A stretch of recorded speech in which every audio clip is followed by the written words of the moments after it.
Welcome back to the SMITE Pro League, and if you need to grab yourself a Maxnomic SMITE chair, you can go over to needforseat.com and use code SMITEMAX to get yourself a nice little discount code so you can pick up one of your own chairs and get ready to tighten up and focus up, because we have a big set coming up here. The Jade Dragons and the Atlantis Leviathans for our second in-studio match of the week. Get to have the Dragons here twice in the same weekend for games. It's always going to be a pleasure having them here. I've got Mifflin joining me this time around on the desk to start talking about the sets. And Mifflin, we're sure to see a good matchup here. Yeah, anytime the Jade Dragons are allowed to play, man, it is legitimately one of my favorite teams to watch because they live by a credo that I am a huge fan of as a caster.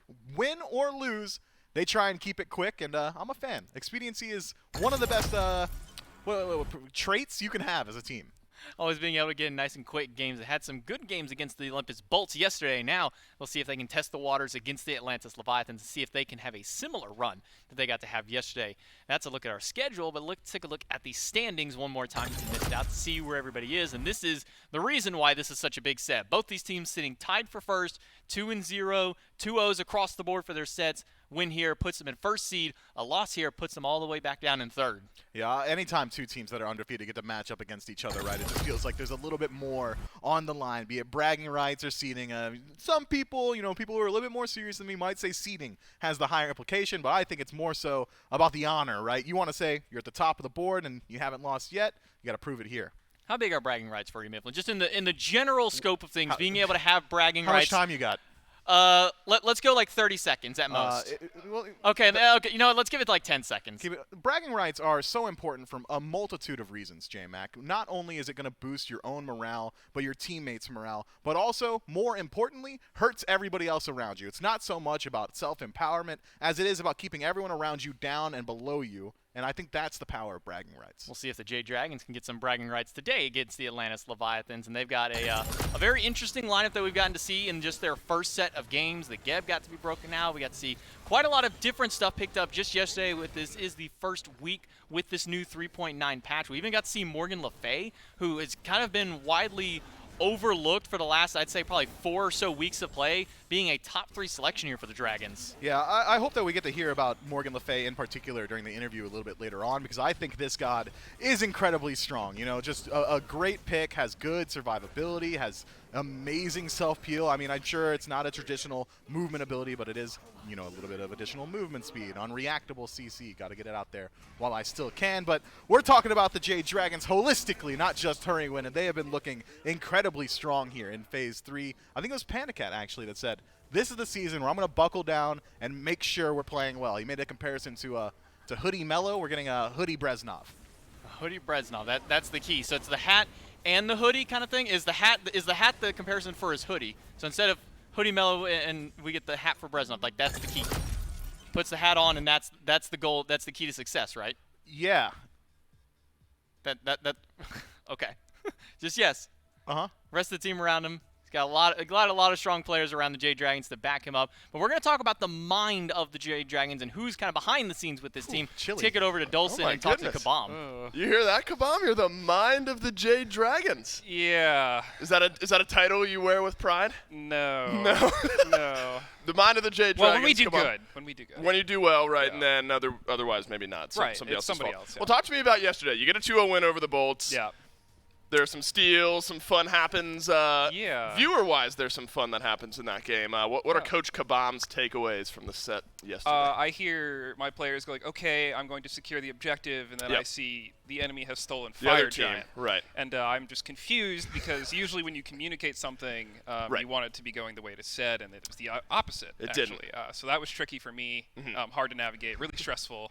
Understandable. But I'm here, and I'm okay. I got right. through it. And that's what when the mind of the Dragons is okay, then we're on top of the world. I'll throw Mifflin a bone here. Big shifts, 8.9. Assassin meta is kind of this big thing now. Maybe Morgan Le Fay specifically. Where do you prioritize her in the mid lane? Why we see her yesterday? It's just like one of those characters that we play sometimes. Sometimes it's good, sometimes it's bad. You never really know. Unreactable CC, I believe, is the terminology we use frequently here. That feels pretty good. Sure. But I mean, she's just a pick that is pretty good, and you can fit her in. Final thoughts here. What do you think it takes to beat the Leviathans today? Whatever it is, I hope we do it, and I hope it's quick. There you go. Look, the mind of the dragon speaking it into existence. I'll let you go get ready with the guys. Thanks for your time. Thank you. Well, let's hope he can will a couple of wins here against the Leviathans. They're going to need it because it is a tough Atlantis Leviathans team they're facing off against. And a lot of changes to the meta with this 8.9. We have been seeing a lot more of the Assassins. The Hoon bots came out a few times yesterday. It's one pick that Sam for Soccer in particular. Back in his Season 6 time, that was one of his go-tos, especially around Worlds time. We'll see if maybe that comes back.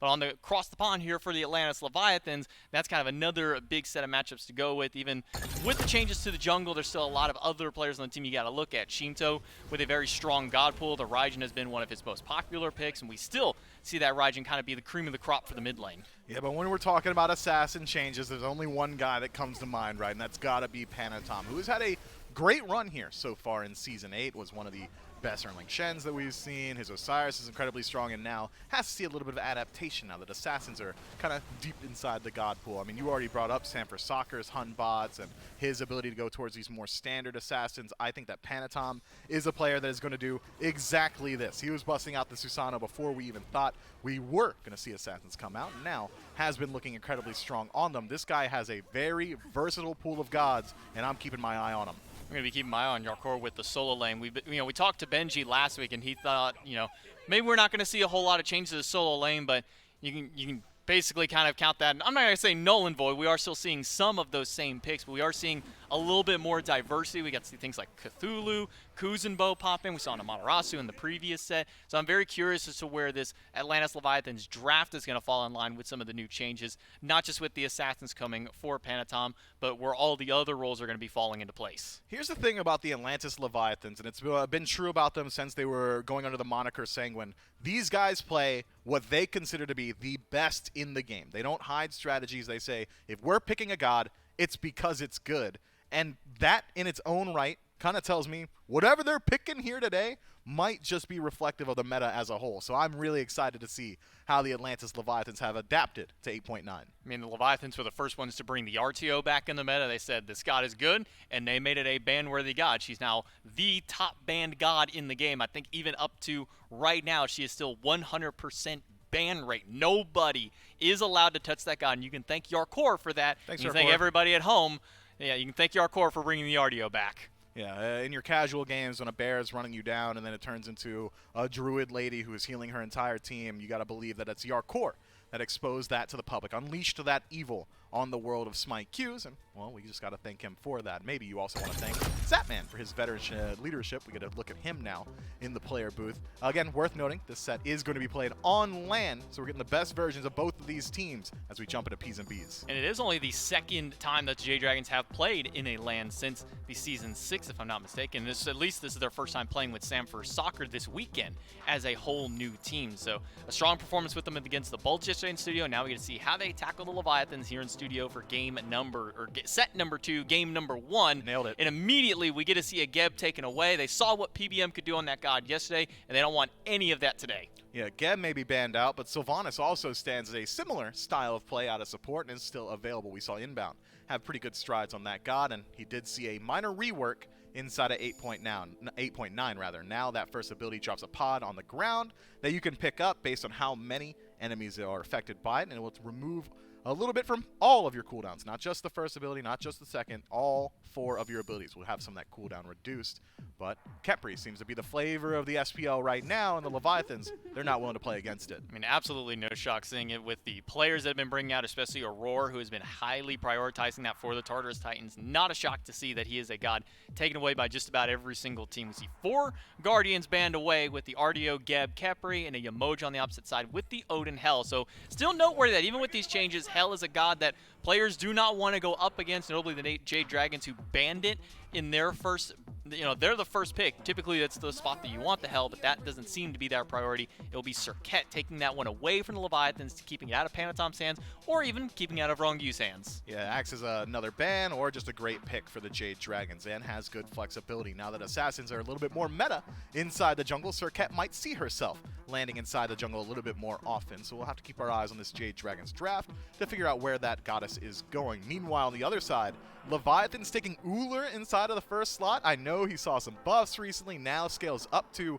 30% lifesteal in the axe stance and 30% attack speed when inside the bow stance, and with a couple of items that are core to Ullr seeing some buffs as well, namely Transcendence, he's feeling pretty good. We've seen this ability style build numerous times now for hunters. Even Barracuda on things like the Chiron are going for the Transcendence, Jotun's, Crusher style of build.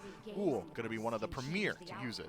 We saw this in the first game where the Ull was locked in and then Vote picked up a Hachiman afterward. We're seeing the same thing here, so potentially this could be maybe a counter matchup for it. I'm not quite sure where I can lean either way, as I don't have nearly the same experience as a Hunter player that some of these other ones. They'd be able to tell you maybe a little bit more about the matchup. But a Morgan, and then on the opposite side, a Raijin locked in for the Leviathan. So making sure to give Shinto no longer his 100% win rate Raijin, but still I believe he's 10 for 12 on that god. So making sure to get him something comfortable in mid lane, always a big boon for the Leviathans. Yeah, I'm surprised to see Tiamat just fall by the wayside for both of these teams here. Now, not likely to get banned, as mid lane mages have been selected for both squads, so instead they could take their eyes elsewhere. This Terra having flex potential for the Leviathans could head into the soul lane, could head into support, so maybe the Jade Dragons kind of hedge their bets and toss one ban either way. Whereas the Leviathans, they've got their options ahead of them. I mean, it's pretty clear that this Circuit could have some flex potential, but Soul Lane still not selected, and Soul Lane likely to be banned out here by the Chaos team. We saw the Cthulhu kind of run rampant for the Jade Dragon yesterday. Okay. Maybe we see that go back, but instead it'll be a couple of shots at the jungle just in case this Circuit isn't going jungle. Make sure to deal with this Hoon bots, take that one away from Sam for Soccer. And the Jade Dragons, they'll respond with a Susano. So a little bit of respect towards both of these junglers, picking out some of their top picks here. Yeah, now just going to have to dig a little bit deeper inside of the bands to see exactly who they're targeting out. We'll see whether or not the Leviathans think it is legitimately going to be Circuit within the support role, or if they are just kind of playing the odds with this next ban. Jade Dragons as well can just continue to target out junglers. It is going to be Ares banned out, which tells me they don't exactly know 100%. That could be Circuit in support, and if that's the case, don't want to play against Hanbot's jungle. It could be Circuit inside the jungle, and if that's the case, well, don't want to deal with that Ares. And sometimes that's the most annoying part about a picks and bans, and also the most interesting part is you never know where certain picks are going to go. You look at a Circuit, you think Assassin, jungle. Assassin's just got buffed with a bunch of jungle items. This is going jungle surely, but you never know because the Circuit has been played support so often. We saw it in set number 1. Maybe we see a repeat here in set number 2. Horus being hovered by the Leviathans, and one of the premier players of the league to pilot this Horus is the one hovering, but it will be an old bait and switch there. Instead, it's going to be the Gilgamesh locked in. Gilgamesh locked in does have some flex potential as well. If this is going to be Terra inside of the soul lane, you still have the potential to either send Gilgamesh into the jungle or into support. We don't often see Gilgamesh in support at the SPL level. That's more so a mainstay of the North American SCC, but certainly still has its merits, and maybe if the Leviathans feel like it, want to give it its SPL debut here. So I'm keeping my eyes on them with that last pick selection. Still am not completely confident in allocating each one of these gods to their roles. Hey, you can never go wrong with a drop kick, no matter where on the map Feels it may good. be. I mean, the distance that you can cover by kicking somebody back towards a wall against their teammates, it's always a satisfying ability to slam down. Jade Dragons have 2 more picks available. We still don't know where their Circuit is going. I don't think the Leviathans even know where the Circuit is going. Maybe the Jade Dragons don't even quite know where this god is going just yet. So gonna be curious to see where it goes through. Interesting to note the Cthulhu banned second, this time by the Jade Dragons, actually banning that one away from themselves, but maybe not too entirely convinced where this Terra was going. The Jade Dragons, they instantly lock in this Sobek Meliactor and looking towards a Nemesis. It will be the final selection for the Dragons. So now a little bit more clarity within the draft here for the Jade Dragons. Likely going to be Sobek out of the soul lane, Circuit inside of support, and Nemesis out of the jungle. And then you've got the late game win conditions inside of Hachiman and the Morrigan. And the Morgan, I think, is a great conversation point for this Jade Dragons draft. Who exactly is she going to be transforming into throughout the various portions of this game? Could turn into the Nike if you need additional survivability. Gilgamesh always going to be a pretty good option to transform to as well. And then in the late game, I don't know, just turn into Terra. Earthen Fury is pretty good for your entire team and pretty bad for the enemy team, giving you additional sustain and a little bit of burst extra onto whoever you're hitting on the opposite side. So the Morgan has plenty of great transformations to go towards throughout the entirety of this match. That said, I think the Leviathans come away with a very strong composition. It is a steadfast frontline wall between Terra, Gilgamesh, and Nike. How do you deal with that? Who's stopping them from running you down? And if you are allocating resources to stop them from running you down, who's dealing with a ranged artillery assault? That is Ull, Bladed Arrow, Hail of Arrow, some of the longest ranged normal abilities inside of the game. Also deals immense damage now that we've seen some itemization changes for that role. And then, well, we don't have to sing the praises of Raijin, but we gotta know he does a ton of damage, has great CC, and a very strong early game. He's one of the few mages that have really kind of held strong in this top 3 coming into phase 2. It was Tiamat, Morgan Le Fay, and Raijin. Those were the 3 mages that just dominated the mid lane, and the Raijin is really the only consistent one that has still stayed here. Tiamat has been kind of falling out of favor a little bit more. We've been seeing her either just completely looked over, maybe we kind of throw her towards a second or a third pick, where previously she was Tiamat's open, gotta grab it no matter what. But kind of rounding out these compositions, there's another big key target that the Morgan can transform into. The Nemesis, the ability to maybe kill 2 separate tanks in a fight. You start one, kill one tank, hey, now I can transform, we can go for the other tank with a second Nemesis ult. Yeah, it is a little bit harder to execute on transforming into the Nemesis. Sure, you're shredding defense no matter what. Sure, you're stripping away a percentage of HP, but I think it is a little bit more so about those wide, sweeping, team fight, broad ultimates that you're looking to transform to as the Morgan. Or if you're lucky, just use that base stance and try and blow somebody up from the initial engagement. Stealth into the backline, find an Ull, or even a Gilgamesh or a Raijin inside there, and you're immediately able to shut them down thanks to the Polynomicon if he elects to go down that path. Earlier on, we saw that the Morgan was picked up in the last set and really wasn't going to be that Polynomicon selection for them. Instead, it was more so about that Dark Omen poke build with Soul Reaver and Soul Gem. So there are a couple of ways you can approach the game when playing that god.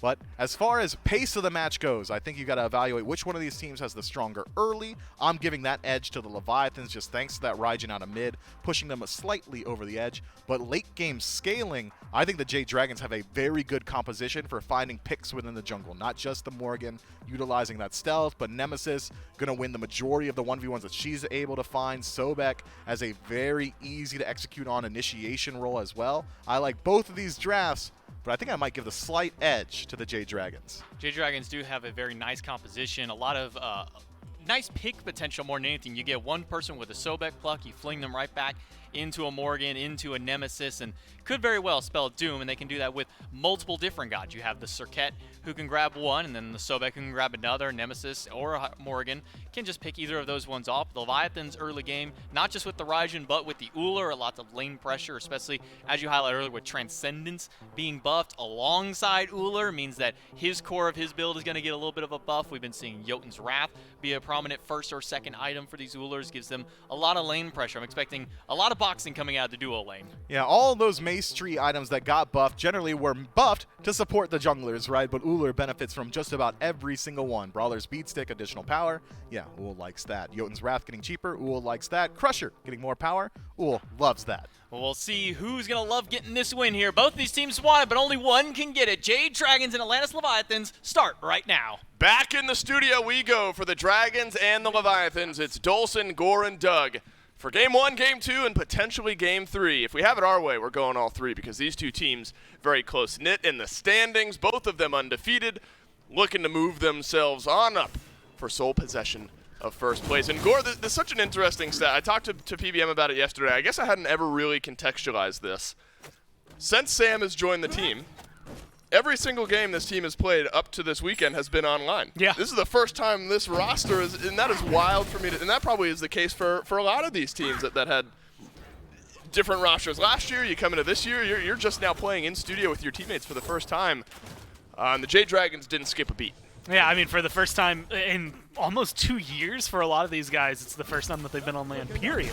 So, and for some of them, it's the first time they've ever been on LAN, at least when they make their rotations. Wow, lots of scrapping already here in the dual lane. PBM on the Serket will send some damage. Zapman and Wrong Use Way. Panda Cat, full HP, near full mana. PBM takes the brunt of the damage in the Dragons duo lane, so that's something he'll have to be mindful of. Panda Cat mana hungry, or Zapman rather, mana hungry on this Ull, and then that's something you kind of have to be mindful of. And look at the way Panda Cat's playing here, Gore. He's going to walk up, send some taunts Zapman's way. try to block off some of this XP. And he recognizes exactly what you were saying, which is, if you're looking at this, he just threw out a hail of arrows, he threw out an axe to stun Panda Cat. He doesn't have enough to really wombo combo and get the damage down necessary. Now that his mana bar is getting a little fuller, you can start to see it, but just one hail of arrows takes a huge chunk. A nice gilded arrow is going to take him a little bit lower. I mean, all of his, especially early game for Ullr, takes a little while to get ramped up, even though he does a lot of damage no matter what. You only have like one good volley of rotations before you're sitting there and kind of scraping for mana. Ullr has become part of the meta now from what we've seen in the sets already this weekend. The Mace Tree changes has really brought this god to the forefront of the Hunter conversation, as well as, we've talked about it ad nauseum for good reason, because the jungle meta has completely flipped around where assassins have been the name of the game. Sam for Soccer, definitely a beneficiary of that type of meta. We know Sam loves to play the get in, delete someone, and then in all likelihood do it again and again with the way Sam for Soccer plays. On the other side, though, Gore, the kind of hangovers from the warrior jungle meta, the Erlang Shens, the Osiris's, the Gilgamesh's, the kind of hangover pick has been Gilgamesh these last couple days. And it's not too surprising. I feel like he fits in. It's very similar. You roll back in Smite history to like when Raven was still technically a warrior, where it's like he's a warrior, but his style and the way people are playing him definitely fit the assassin like mark a little bit better. And so Gilgamesh just fits in the jungle better than he does in the solo lane, better than he would over in support. And it makes things a little more interesting. Collapse onto Shinto. Sam for Soccer's here. Thunder Crash out. All the PBM up and over. First blood to the Jade Dragons, but it's a great dropkick. PBM with the horrific emblem. Will it slow down Panatom? No, it won't. The last bit of mana is there, and the Gilgamesh is in and out with a return kill, but there is more fighting to be had. Sam for Soccer sends a slow, sends some damage Panatom's way, but PBM will back in base, respawning. Hurrywin grabs himself another, and the Jade Dragons off to a good start here. I think really heads up from transformation. Hurrywin, transforming Totally into the circuit. Especially because Panatom had no mana. I mean, there was not much you could do. Zapman's over here in mid-round, though. If that Hail of Arrows connects, we might see a little bit more. But I think it's a heads-up display, because I was thinking the same thing. I was like, wait a minute, Mike, you just died. Right, what happened? How'd you get here? Good It's transformation. all on to Hurrywin, and a good target as well. Like I said, Panatom with no mana had nothing to do. He could escape there. Even if he did, he just used his jump to kill PBM, so he's not going to be able to escape easily. Showcases the Morrigan, and that's before there's even like a big Doom Orb available. That's not necessarily the big power spike. That's a good fight for the Dragons. Even if they do end up dropping someone, at the end of the day, they drop Mike. Mike's more than happy to do that. I think this will be an interesting game for Hurrywin. Another opportunity to get some damage in, actually. Mike forces out the Taiko drums from Shinto, so sure, some damage is now down in mid, but also that CC immunity without the beads for Shinto missing while the ultimate is down, while the beads are building back up over the next 75 seconds or so. But I think Hurrywin, Gore, on this Morrigan, it's going to be an interesting game to follow along with, because you think about Hurrywin, you think about the control mages, the Giannis's, the Raijins, the Morgan Le Fays, things like that. Absolutely, I'm sure an apt player on this Morrigan. But kind of that assassin-y style mid, I'm intrigued to see how Hurrywin will look on. It also shakes up the pace of the game, because, very similar to what I anticipate seeing out of Mike and Sam, you're more often looking for isolating somebody, and you're going to have some really good single targets. But like you said, like late game, some of the best Morgan plays I've seen late game are either transformations, so you use your ult and you're just somebody else's kit, or it's all around the capabilities of getting to the back line. You find one or two people, and you just burn one of them to the point where they're completely dead or at least out of the fight. Then you re-engage. It is definitely a change of pace from what we normally see out of Hurrywin. That being said, it also fits their style pretty well. Oh, that's a stun, and then a stun, and then a slow, and then a kill onto Panatom. The Jade Dragons pile on, and it's going to get just a little bit worse. Thunder Crash out. That's enough from Shinto, but the tick damage sends him into the grave, and it's Hurrywin who gets it done yet again. And I think it was a transformation once more. Yeah, that didn't trip me up. Not the first time, definitely not the second time here. I've been spot on through and through and through. And the Jade Dragons score, this is what you expect from this team. It's that high octane, I want to fight early, and I want to fight often. They've gotten themselves 4 kills just shy of a 2,000 gold lead 6 minutes in. And that's what's, I think, most impressive. Getting 4 kills early on can, result in a massive gold lead. It can result in nothing at the same time. And the fact that they've also managed to push that gold lead to almost 2,000 is really indicative of what the Dragons are focused on right now. Getting the Scorpion on the right-hand side. We saw it invade from Sam, stripping away some Harpies from Panatom. It's little bits of level as well, little bits of experience that are going their way. It's up in solo lane, in the jungle, in the mid lane, as well as there in support. And the fact that they're getting it all across the map really, I mean, it feels reinvigorated. This is not the same Dragons we watched even at the Phase 2 playoffs. No, if you're a Dragons fan, you're happy with the results from yesterday. I mean, I kind of joke with Kabam, Myth and I kind of riffed off one another yesterday about, you're happy. You have to play every team once right before the group stages start, and so you get a win over one of the top teams in the Bolts. You're, of course, going to be happy as the Greater Scorpion goes down here. Mike engages onto Rongyu, and the Terror will get sent back, but it looks like that's about all we've got here, unless Mike wants to invade purple, which he does not. Don't know where the jungler is. The Panatom back on speed, Mike would have been just fine. And so maybe that's why you see Mike re-engaging here, but the purple buff invade won't be any good. To digress back, you're happy with what you've seen from the Jade Dragons, despite, a couple steals yesterday that maybe shouldn't have happened. Kabam jokes, Mike jokes about the carries not securing those objectives. But in the first couple matchups that we've seen, first couple games, and now the first 7.5 minutes of the third game, the Jade Dragons have looked back to their old selves, and stuff like this is why another kill happening here in duo. And another good showcase. I mean, what's Zap going to do here? Pandacat, might almost be dead. Zap has no mana. He just has to watch and can't really re-engage to get anything done for them. And this is slowly but surely going to start amassing a comfortable lead for them. Finding those kills, finding those picks, whether it's on to Rongyu twice now, onto Shinto and Panatom, they are really, really nailing home that 3v3. Gore, I was surprised, admittedly, by how much damage connected just now onto the duo lane over there for the Jade Dragons. Pandacat, we talk about the ability-based build, that Mace tree, and how it's a little bit better now, whether it's damage increases, cost decreases, the whole tree received some type of a buff. Pandacat on the Hachimon, admittedly, Gore, ability-based is not what immediately comes to mind for me. But Crusher first overall, that'll give some of that poke damage a little extra oomph. I give him a little bit of that half and half, right? Because his autos are very, very helpful, but that banner specifically does so much damage. Yep. And it's, I think, something that we can expect a little more. So probably leaning heavier into ability strictly is going to be Zap's build. But it makes me open my eyes more to what Pandacat's going to do. Mainly late game, because he's already started up, whether it's, Chin-Size, Executioner, Aussie was a very, very popular one as well, getting some of that lifesteal.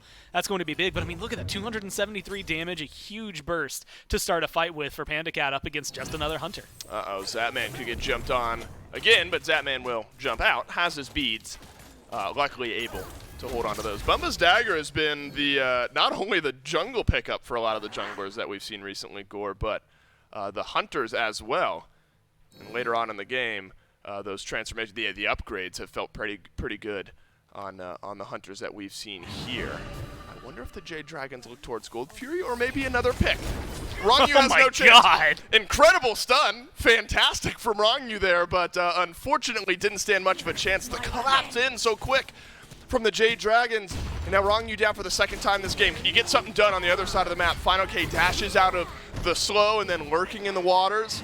So no kill will happen on the right, and a Gold Fury plus a kill will happen on the left. The Jade Dragons, they've come to play in game one. And honestly, if you're looking at that, the minute I see Gilgamesh over there, and I'm fine, okay, a full health Sobek, you've got lurking in the waters as well, there's nothing that could have screamed, hey guys, stick to that Fury. I know you were making the call, but you don't even have to sweat it anymore. That thing is yours, and it is yours to do with whatever you please. Now they get a nice massive lead. You can see, I think, what the problem is this mid 3v3, the amount of control that it brings, the amount of control they have in slows, the stun, literally the pickup, the opposite. The ults. I mean, it is intense how much damage they got done onto Rongyu in the matter of 2 seconds. And it's just because, admittedly, Morgan's a mage, but ultimately you kind of have 3 assassins that were just deciding you were dead. It's literal polar opposite score. 1 and 2 at best for one of the members of the Leviathans 3v3. That's Panatom. 0 and 2 for the other 2 members of that 3v3, Shinto and Rongyu. On the flip side, Sanford Soccer has affected 4 of 6. Hurrywind has been a part of 5 of 6. Maybe the silver lining here, Gore, if there is one to be found for the Leviathans, is that 3 of the 6 kills have gone to PBM, gone on to the support. I mean, if it's all going to Panic Hat, if it's all going to Sam for Soccer, if it's all going to Hurrywind, who does have 2 kills, so it doesn't feel great that the Morrigan has got that. You know, the silver lining is maybe that the support's got it, but now you're at a 2-level deficit in the support category. Definitely not a bad thing that Mike is ahead. That'll open him up to being more aggressive. You've got, like a 1.5 to 2 level lead there just for the supports, but you also have that going for Panda Cat, despite the fact that he hasn't been getting insane amounts of kills. He was there at least a part of some of these wrong U kills and has been able to impact that for the greater good of his team, and at least for the greater good of his lane as of right now. Zap's definitely in the slow burn of the Uller area where he doesn't even have the Transcendence yet. He can't really box the way he wants to, and so he just kind of has to wait and begrudgingly grind his teeth until he's able to finish, not just getting the Transcendence, although that in and of itself that he just did is a huge jump forward for him. Also finish stacking it, which is going to make a big jump for him. So Panda Cat gets to just kind of run the lane for a little bit longer before we get to truly see Zapman come online. I think what's important here, and you know, it's way early in the game, I think, to be talking about this, but I'm going to talk about it anyway, is that the Leviathans, you know, if you look back to the Phase 2 playoffs, specifically the finals against the Titans, you know, the Leviathans lose that one 3-1. But a couple of those losses, the Leviathans were down big early, they fight back in, and they keep things interesting into the late game. This is a team that can stabilize, but the Dragon's such a hard team to stabilize against. You know, look, Mike, if Mike is just going to be walking into your side of the jungle, and you're going to spend a lot trying to lock him down, same thing with Panda Cat here, and you're not going to get much for it. Difficult, but I do admire the tenacity, the desire to try to flip something around here for the Leviathans. The fact that they're keeping themselves active on the map, they haven't resigned to just sit back and try and farm this up. You can't, right? I mean, it's starting to get to the point where it's 5,000 gold and 12 minutes, 13 minutes. That's a ridiculous amount for the Dragons to have amounted and amassed in any shape or form, let alone the fact that they've been able to grind a lot of these Furies, the neutral objectives being in their favor. It's the 3,200 experience that is also creating a big gap. Most of that is right now mainly like duo lane, but you can see a little bit of impact there in mid, just now ticking over to 14 for Shinto. A little bit of that impact exists in the jungle as well. But the Leviathans, you know, even last year we were talking about them as this team that if you're not 5K plus ahead, you know, they might as well fight you at even. Like, they will take the fight, and they won't have many qualms about it. They're really good in a lot of their grouping ups. And so far, most of these picks from the Dragons haven't been these huge clashes. I think there was one in mid that was kind of a 2v2, 3v3 scenario. But for the most part, they've been individual picks. So the Leviathans, and especially them coalescing into like a Voltron-style team late, that's still more than available for them. What's interesting here, Gore, is over in the solo lane, we started to see some of the shifting of the meta as well. Solo lane did not receive as many sweeping changes. You know, the mask start tweaked up just a little bit there. Still feels like Guardians. You know, a warrior trickles in every once in a while. Nika, I guess, likes Amaterasu. He didn't have great things to say about Ama after that set on Twitter, but still looked good in-game. But Yarkor here, this is a bit of a throwback, isn't it? The Bluestone start, something that we saw a lot at the beginning of Season 8. It felt like everyone wanted to be in that Bluestone category, whether it was Hunter, someone in mid who could utilize it, over in solo as well. But this Bluestone Nike can supply a sneaky bit of damage if Yarkor is able to rotate into these fights effectively. Yeah, and honestly kind of surprised because, you know, Nike was existent in the meta prior to a lot of those changes, but like with some of the buffs, it definitely feels like a Wukong buff kind of slowly happened, especially with Bluestone potentially making its way back in. Let's see if Yarkor can supply some of that damage. Instead, Hurrywind does it all. Leap on out from Yarkor. Yeah, that's a Nike, by the way, that felt kind of squishy there under the eyes of Hurrywind to do more, plus Spear of the Magus. And tier 2 in that artifact tree is enough for Hurrywind to deal some chunky damage right now. Second highest on the player damage charts. Damage charts topped up by PBM right now, Gore. Maybe no surprise with how this Circuit is played. Yeah, with the way that he is playing as aggressive as he is, especially with the Horrific, like he is wanting to be in the Leviathans, slow them down, and lock them up for his team. It also pays off, I think, being able to not just get that return damage from Hurrywind, but keep both his relics, having all of those available with this Oni Fury just kind of lurking on the edges of everyone's mind on the left-hand side of the map. It makes it a lot easier to make these decisions. And that's where things get a little more tumultuous for Fine OK, for Yarkor. It's just trying to traverse this ground that is, I can't really kill you, you can't really kill me, but I need to be here just to make sure something can be set up potentially for my team. Right, and maybe doubly so now for Fine. Okay, look at the way that build's gone. He's got Pridwin and Bulwark of Hope. So on the other end of an ultimate, you're going to be getting a shield, and then you get him low, and it's going to be difficult to finish off that health bar with the Bulwark. I mean, this Sobek already 3 items in.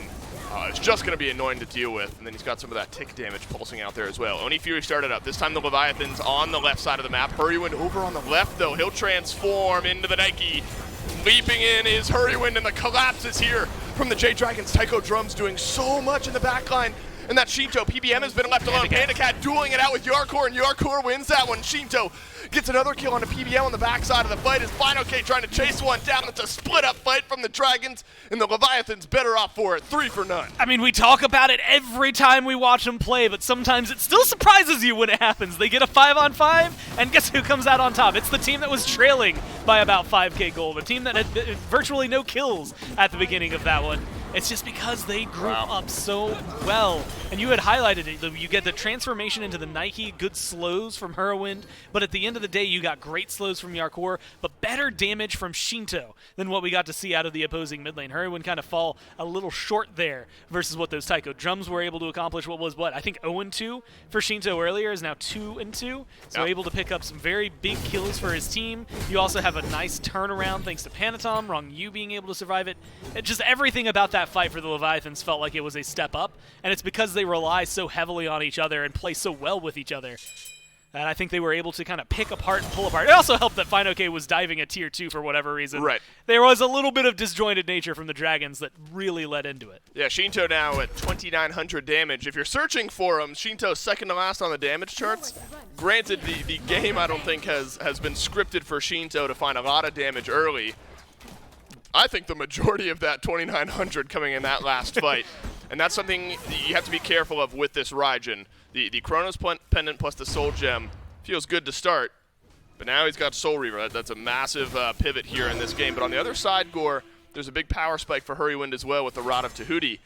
Both mid laners now poised. Still the Jade Dragons with the lead. Leviathans have shrunk things up. Was about 5K, as you pointed out.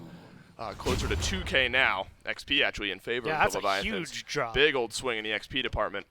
Gold still for the Dragons, but both mid laners now Gore with some pretty big power spikes. Soul Reaver on one side, Rod of Tahuti on the other for Hurrywind. Yeah, when I look at Hurrywind, again, finding isolated targets, even if they can find just a 3v2, anytime that they're going to have a numbers advantage and Hurrywind's able to just damage dump into one particular target, that build is nuts, and it's going to do a lot for him and his team. The problem is how often are you going to find yourself in that scenario? That's where we see a lot of these late-game Morgans. It's around Fire Giant fights, a nice stealth around the backline.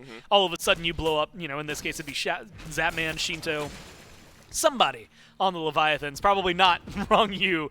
Probably not Yarkor at this point with the Mantle of Discord that he just picked up. Making sure that they're safer. It slows the Hurrywind play and the Morrigan play down a little bit more. He's still going to have his beads and Aegis. He's still going to have his transformation. There's still a lot that you can do with that. But I think that, especially with how well the Leviathans protect their backliners, it's going to make it a little more difficult to just exist as the Morrigan, especially to get done what we typically see done in terms of her playstyle. Yeah, it's always that pivot point where, and it's sort of what I was talking about with the Phase 2 playoffs, where the Leviathans can be down in these games, but it's still a team. Remember year one, when what was Sanguine, but this roster first came into the SPL, the storyline was these guys are incredible at late game team fighting. They may fall behind early, but you can never count them out when the late game fighting rolls around. That still stands true for this team. I think they've just diversified their game plan into being more a higher potential of being active in the early game. It's not only late game team fighting, but there's still that underlying nature of just being great team fighters when the late game rolls around, when the mid game rolls around. Not that the Dragons are not, but the Leviathans, that's what I mean when I say you can never count them out. Stuff like this surely doesn't help. If you're the Jade Dragons, PandaCat has to gallop on away and use the beads. Pretty decent cooldown on those beads, 150 seconds. Gold Fury will be spawning in right around that amount of time. So the Leviathans with a chance to make PandaCat uncomfortable if a fight were to break out here on the left. Yeah, make him rethink every sort of engage. Mike's also slowed down a hefty amount. We had talked about it earlier. It's 3-1, and that was a great kickoff for the early game, but the entire team for the Dragons hasn't got a kill in quite a few minutes at this point. And because of that, you can feel it kind of like, not like the energy's dissipating. They still have it all behind them, but it's not hitting as hard, at least as you would expect in my mind, to be able to find that amount of control. Whereas the Leviathans seem to have everything going pretty much exactly the way they want. They're controlling their lanes, maybe missing a tower or two that they wish they weren't, but ultimately no minions are really threatening anything. With the Gold Fury down for another minute, they can play a little patiently and wait for the next big team fight, and that, I think, is the way they would have it no matter what. They'd rather go team fight to team fight as opposed to worrying about these solo little individual picks. We also are at the point where Rong Yu, I mean, maybe not the tankiest in terms of his build. Yarkor definitely at this point is, but both of them are not going to get isolated and burned down the same way that we saw Rong Yu getting burned down earlier. He's still the closest to do it, but it just feels like all of the pick potential the Dragons had early on that got them that big lead kind of slipped away. Yeah, going to be difficult to find those kills. Yarkor, I mean, if you rewind back to the big fight that the Leviathans won 3-0, Yarkor went huge in that fight, affecting all 3 of the kills on his rotation in. And now, as you mentioned, Gore, Mantle of Discord, Void Shield. I don't want to be the one to deal with this Nike. Fine-OK feels like he might have to be. He's gotten the Sunder as his second relic, so let's delete that shield as quickly as we can. That's the power that Nike brings you. You kind of limit the options of the enemy team's relics sometimes, depending on how easily or not they feel like they can deal with the shields. How quick is the response here from the Jade Dragons onto the Gold Fury? Hurrywind is leading the charge, but it is just not quick enough. And that's an interesting play. Look, you know, we're not inside of the minds of the Jade Dragons. The 2 options are they were just too slow on the response, or they figured the Leviathans would be there and just didn't want to fight. Definitely started to feel a little bit more like the former, mainly because with Hurrywind walking up the way he did, I think they expected it to maybe burn a little slower than what they had expected. And so with Hurrywind now, well, I guess burn faster. No, yeah, it burned faster than what they expected. Thought, right. There we go. As we hit the reset button. And honestly, he showcased one of the better potential types of steal that they have on the Dragons right now, and that is he can walk up stealthed and do a lot of damage in one little spot. Might and probably would lose his life for it, but is in a position where he might be able to do that. With that objective going down, especially as quick as it did for the Leviathans, it is really a shift over to this Pyromancer. That's a big objective because it'll give somebody a decent, substantial lead 23 minutes in, but also you have to look towards this Fire Giant being even more important. A 5-on-5, a lot of pressure over here. The Leviathans just showcase they can burn an objective pretty quickly, and I like the draft from the Dragons, but it doesn't necessarily scream objective burn to me unless Panda Cat is here. That kind of helps bring it back up for them. But Hurrywind isn't like the typical mage that is going to be able to shred it down the same way that someone like Shinto will. Right, we talked about Panda Cat, Gordon. I'm glad you bring him up because it was Crusher early. You threw Aussie out there as an option. That was the second item picked up. And then Chin Size plus Dominance. So there's going to be some decent shred from Panda Cat if any of these frontliners are able to get into the face of this Hachiman. But damn is right, Gore. That was a quick Pyromancer here from the Leviathans. We're right back to even. That's what's important to look at. After that Gold Fury, after the fight, the Leviathans were still down earlier on in this game by about 1,000 to 2,000. Now find themselves in the lead by about the same margin that they were down a few moments ago. XP heftily in their favor now.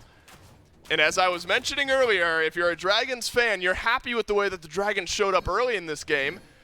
If you're a Leviathans fan, you're thrilled with the way that the Leviathans have been able to answer some of that early game. You know, any other Dragon set, you're thinking, all right, this game is over. We're spiraling out of control. They're 5,000 gold in the lead. This is not a team that fumbles these sorts of leads often.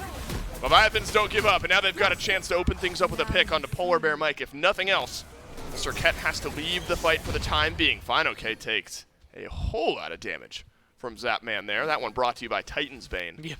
And the poke from the Leviathans enough to force the Dragons back. He had the Jotuns earlier. He finally did finish stacking that Transcendence, as time can tell.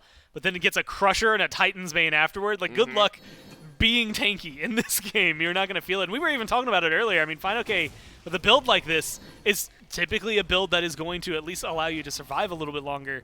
But you did just eat your Magi's cloak, so now you're susceptible to some of that CC. He has no beads. Yep. I mean, you've got to be looking at these little moments where Leviathans might be able to find a much bigger kill than is expected. Yarkor blinks forward, got Hurrywind into the slow. Hurrywind walking away, but Yarkor chases him down. Transformation into the Gilgamesh. That'll give him the bubble, but Hurrywind has to leave this fight. Over on the other side of the map, there's some good disruption from Fine-OK, but Panatom drops him against the wall, and fine, okay, the first casualty of this fight, but Sam for Soccer chases down on the left. Shinto is the return kill here. Uh-oh, Panda Cat uses both of his actives. Zapman calls him on it, and the Leviathans make it a 2-for-1. I mean, about as simple as it gets. The Leviathans have 2 plays in their playbook. Shinto or Zap will die, and the other will carry. Those are the 2 plays. Shinto gets chased down by a lot of the Dragons. Herwin manages to live through that. But with Zapman staying alive, actually maybe more beneficial for Zapman to live here than it would have been for Shinto. You burn both Shinto's relics, but Zapman keeps both of his, and you've got a tower pusher behind you, plus a full minion wave here in mid. This actually might have paid off even more for the Leviathans than it would seem, only picking up 2 kills. Man, Panatom just makes life uncomfortable for Hurrywind there, just runs him down in mid. And when your Morgan isn't able to participate in the fights, I mean, you talk about all the transformation options. Sam for Soccer will have to use both dashes, even the slow to get out of this one. He's trading effectively with Panatom, but I'm not sure you win the 2v1. Not when Zapman jumps in. Sam for Soccer gone for a minute. And the Leviathans 2v1 on left buys him a little bit of space. You wonder, Gore, if this might be a reset, an immediate rotation to FG. No Sam for now. 45 seconds plus travel time. And yeah, not only the travel time actually may be more important there, but nobody's over there. You've got a bunch of buffs being cleared on the left for the Dragons right now. Red is up, and Shinto should be scooping that up before he goes for this buff, but you don't need it as much as you need Zapman. That is really the biggest thing. He's going to be fine, and the rest of the team's there. In fact, they've already started, standing in the Fire Giant. There is where the Fire Giant finally starts. And if Finoke has his bubble back, they're going to need to fight this. Wow, this is going quickly. The Dragons had some objectives stolen from them yesterday. Can they make some magic happen of their own? Shinto into the Taiko drums. That'll connect for some damage onto PBM, who's got to leave. Yarkor has made life hell for the backline of the Jade Dragons, and that won't change here in this fight. Hurrywind will leap away after transforming into the Nike once again, but how far can you go? The grave is the answer. Zapman gets another, and the Leviathans, they continue to roll here. Staggered kill. Hurrywind now down for a minute, and back to the FG we go. Looks like this time it'll be secured. A huge kill onto the Morrigan. You get all of the cooldowns for Finoke's items. You're slowing down, and a lot of relics to face it. I mean, Panda Cat has nothing to work with after that fight. That is a not only clean FG fight, but a good pickup for the Leviathans, really recognizing where they were able to go. It was, 6-1 earlier? Now it is 7-8. So you have 7 kills picked up on one side versus 1 on the other side. Which is exactly what the Dragons had started this game. And now the Leviathans are in a domineering amount of control, and all of it is, right now, it feels like coming from Zapman, but realistically, you see where Rongyu, Yarkor, and Panatom are just creating so much space. The slows, the stuns, they're great. There's still a big death timer on Hurrywind here. If the Leviathans just win this fight outright, this game is over, and it might be anyway. The Leviathans piling on. Down goes Panda Cat first. Sam for Soccer soon to follow. Leviathans, they have spun this game around, and now they're looking to close it out here in the Titan room. On the Titan siege, PBM stunned out. Hurrywind gets one on a Panatom. That's a big zap. Zapman plucked on back. A lot of damage now missing. It's a double kill for Hurrywind. Then this offensive siege has been dispelled. The Leviathans leaving the base, but they have a Phoenix in tow. Yeah, they slow him down. They stop him, but they don't necessarily get enough turned back. That is a great kill to have onto Zapman, though. Just opening up that conversation. He just backed and got a full Heartseeker, though. He finished his Heartseeker, I should say. So he's going to come back with a vengeance. Here's your prize for killing me. They burn it off. I mean, there's now 2.5 minutes left for the Fire Giant. It's not on Zap, so that probably slows down a lot of at least Phoenix potential. But you still got a lot of tower killing capabilities, and there's 2 towers standing on right. Honestly, those 2 towers were down. Maybe they do win that or start focusing the Titan over the kills and potentially win the game there. So I wouldn't be surprised to see a grouping either on left, the Primal Furies up over there, or onto right just to try and get some of those towers, because there's a lot to be able to burn down here. I mean, this was massive from Hurrywind. You needed that's this, a huge especially on a Panatom. That gets you this opening kill. And then that's big from Finoke, the pluck back onto Zapman, and then the Thunder Crash in and the silence. I mean, quick transformation. You're wondering, how's our Raijin on the Jade Dragons? There was a Morgan a second ago. Hurrywind has been quick on the draw on those transformations. Caught me off guard early in the game. I think caught the Leviathans off guard a bit in their base just now. So a minute plus on the active, or on the Aegis for Zapman. You'll have beads throughout the next team fight. But the Jade Dragons have stalled things out here, Gore. I mean, far from worst case scenario that mid lane Phoenix is the one that goes down, especially when the Fire Giant comes back up, and that's where you start to look. You'll be able to kind of transfer between left and right. And you still got some towers left up on the map. So if you're looking at map state here from the Jade Dragons, you're not thrilled, but far from worst case scenario. You can see slower, but still capable. With towers getting burned down, it's not a huge swing for the Leviathans, but being able to get anything that still makes this Fire Giant power play seem like it is beneficial to them is going to be huge. The Phoenix is a big win, but like you said, not the end-all be-all of this game. But it is opening up a lot of pressure points for them. Someone's going to have to stay over on left. Someone is going to get right, at least on the Leviathan side. They're going to be able to get another tower. That's more gold for their pockets. They should be able to scoop up a Scorpion here. With Pyromancer getting soloed out by Panatom a little bit ago as well, they're still comfortable with where they are in the lead. But we are starting to look at the next round of volleys. Where is this Fire Giant going to start? Who's going to be able to survive the most in it? Every relic is up on the side of the Dragons. Every relic within 3 seconds now is going to be up on the Leviathans there, thanks to the beads returning for Yarkor and Panatom. Yep. So they're going to be equal on that front. You also have to look at all of these Magi's. I see 3 Magi's Cloaks on the side of the Dragons. Fine, Sam, and Hurry. 2 of those also having beads. So CC is going to need to stick hard for the Leviathans to make this work. SpongeBob's worst nightmare. There's lots of bubbles that need popping on the Jade Dragons and the Leviathans. Pop the bubble. Or was that that was the crowd on the beach that was chanting that Yeah, out, right? because they hated Bubble Buddy. Right.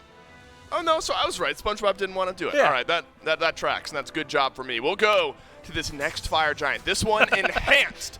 About a 1 minute delay before we get there. What you can't do, Fine OK, is get picked off. Oh, what a stun! Is massive from Wrong You. That's Goodbye, huge. Fine OK. The Jade Dragons lose their solo laner, and there's a minute. There is 1 minute on Fine OK's death timer, but you can't lose another. Pandacat's got to get out, and he won't. Leviathans might not need the FG. They will surge down the mid lane and attempt to end this game. That was some ridiculous amounts of damage from Zapman. And now you got PBM getting chased out. They take down the Phoenix. Man. They're good. You're going to need more magic from Hurrywin. Sanford Soccer's going to have to get it done as well. Hurrywin can't transform. What's the target? The Titan can't transform. The Titan doesn't have an Aegis. Hurrywin jumps into the back. They're on Shinto. But Zapman free swinging onto the Titan. The Leviathans were down 5k gold earlier in this game. And they'll fall the Titan and beat the Dragons in game 1. Yeah, a very, very convincing first 12 minutes from the Dragons, but you could start to see when it slipped, and it happened in one fight where they really swing things back in their favor, and is the 5-on-5 on the left-hand side going for the Fury fight. That's where the Leviathans start to look great. Yep. They get a much, much better sequence of kills and a much better fight overall than the Dragons were able to accomplish. Up to that point, the Dragons only had single target picks. Admittedly, through the rest of the game, they kind of were still only getting single target picks, while the Leviathans were making these big sweeping gestures in the team fight. I mean, that is just tough. Look, if you're the Dragons, you want to be able to put up a defense around an enhanced Fire Giant. You want to fight. You want to give yourself a chance. Yeah. To lose a pick like that and then lose Pandacat afterwards kind of takes the game out of your own hands, right? And that gives things over to the Leviathans. That's tough in game 1. Apparently no 5k gold lead is safe. So even if the Dragons are off to a great start again in game 2, can't count this Leviathans team out. The Leviathans up 1-0. We'll take a quick break. When we come back, game 2.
Hello and welcome back to the SMITE Pro League here on the desk. And as you saw highlighted in that video, if you want to get any team apparel of any kind or any SPL merchandise, you can go to shop.smiteproleague.com. But specifically, we got 2 new items in store for you to buy thanks to our sponsors at Inside Apparel for bringing these. You got some Team Athletic joggers. You get jogger with any of the team logos on there, and then you can also pick up some new mouse pads that are available, also personalized for each individual team.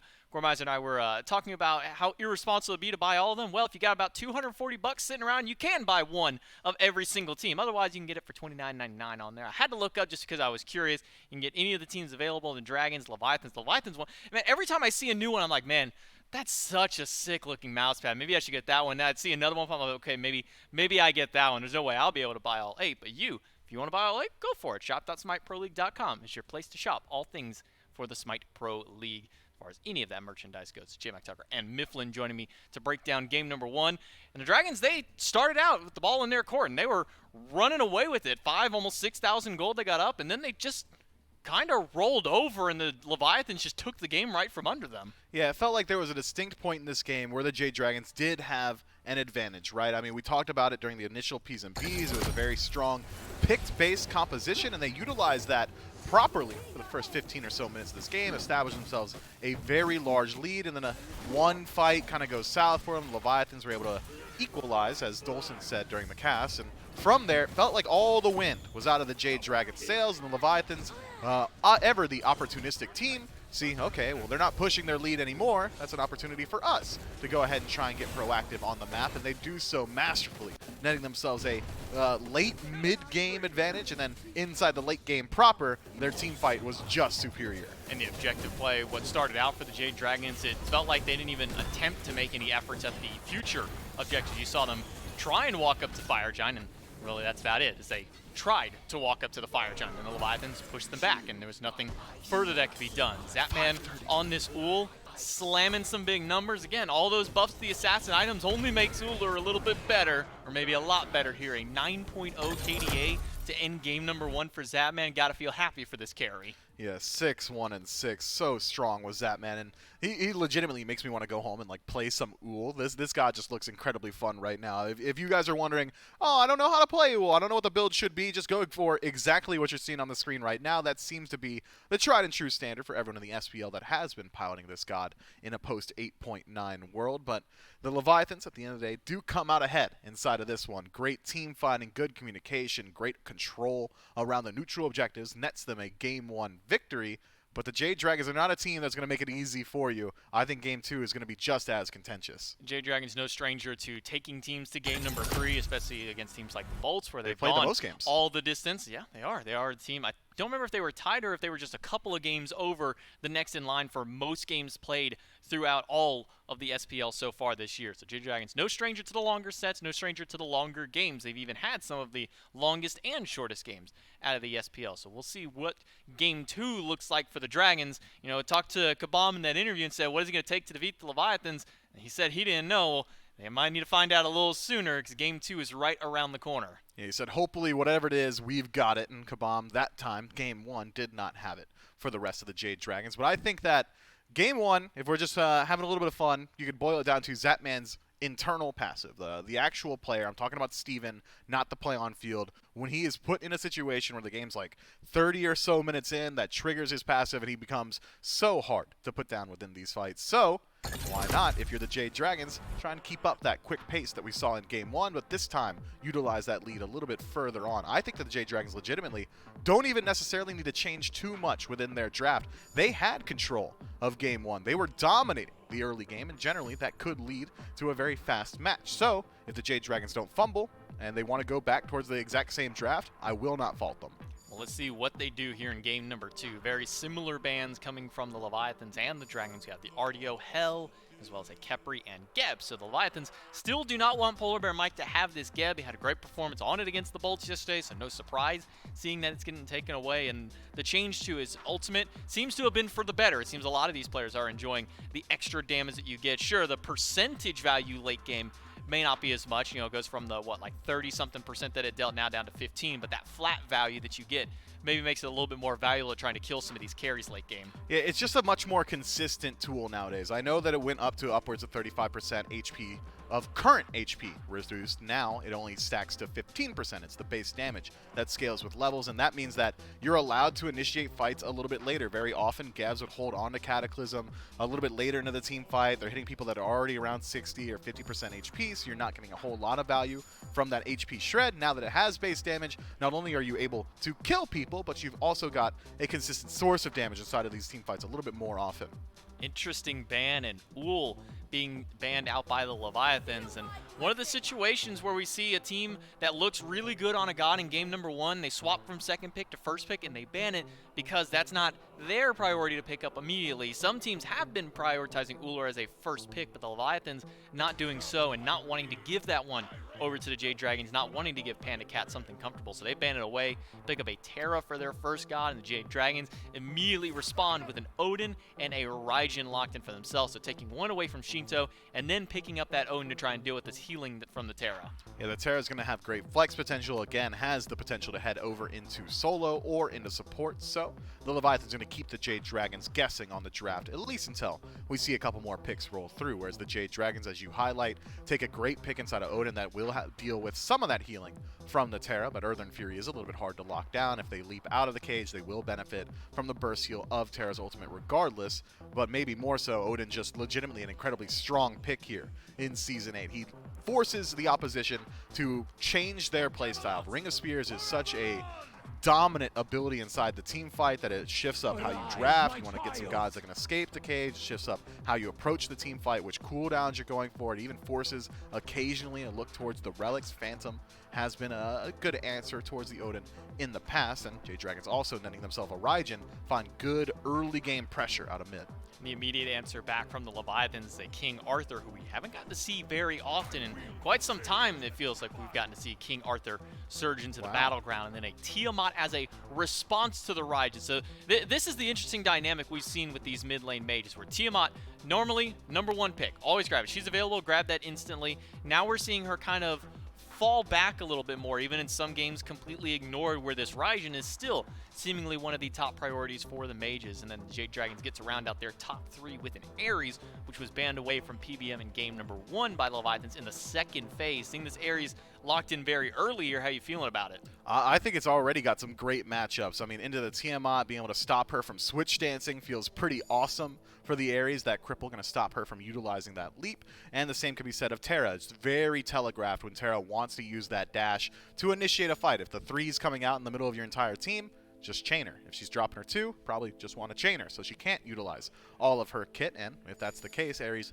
should have a pretty easy time throughout the early game of this one. Even into King Arthur, should have some good lockdown potential. It kind of fits the style that the Game 1 Jade Dragons were looking for. It's that pick potential. Ares, if he's able to isolate anyone inside of the jungle with the help of 1 or 2 allies, should be able to shut them down at any portion of the game. Final bans come through between the two teams. Ram and Gilgamesh is the bans by the Jade Dragons. Leviathans go for Sam for Soccer's kit and God Pool by taking away the Awelish, who also has seen some recent buffs, not just to the jungle items, but to her kit entirely. She has seen a couple of extra base stats thrown onto the end, especially with that Moonlit Charge. It's been one of the big ones. When you throw that Jaguar out, I think it was, what, like 40 extra base power on the tail end of that one? So a lot of extra just scaling available to her, a lot of extra base. And then the Hun Bots, which has been such a nuisance for some of these teams. We did get to see it in the very first set of the weekend. Captain Twig got to show exactly what Hun Bots is capable of. Lots of raw damage, but most importantly, that Fear No Evil still, even with all of the nerfs to the cooldown of that ultimate, no matter how many seconds you tag to the tail end of it, it's still a giant AoE team fight, the ultimate that you do not want to deal with. So seeing teams ban this one away, especially with all these changes to the assassins. As much as I love Hun Bots, I also love not having to fight against the Hun Bots. Yeah, it seems like the Leviathans are of like mind with you, but instead now the Jade Dragons forced to dig a little bit deeper inside of their god pools, and Pele is going to be the lock-in. That is great early game presence. If she's able to establish a lead, she's one of the most dominant junglers that you could hope for. She'll outrun you, so if you're running away, well, that's likely not going to work. And she's got great AoE damage inside of the team fight, but is lacking a little bit in the CC department. It's a very small knockup that Pele is affording her team. So who's going to be burning beads for the Jade Dragons right now? It's likely going to be the Ares with that ultimate. So who's making usage of those beads being down? not many great CC targets or CC allocators on the side of the Jade Dragons. Maybe the Tycho drums for a fear or a stun from the Odin, but it's all single target. It's not necessarily the longest form of CC. Artemis might be able to shore that up a little bit, though. If Ares is burning beads, all of a sudden Artemis is going to have great 1v1 potential. Instead, Heimdall, similar.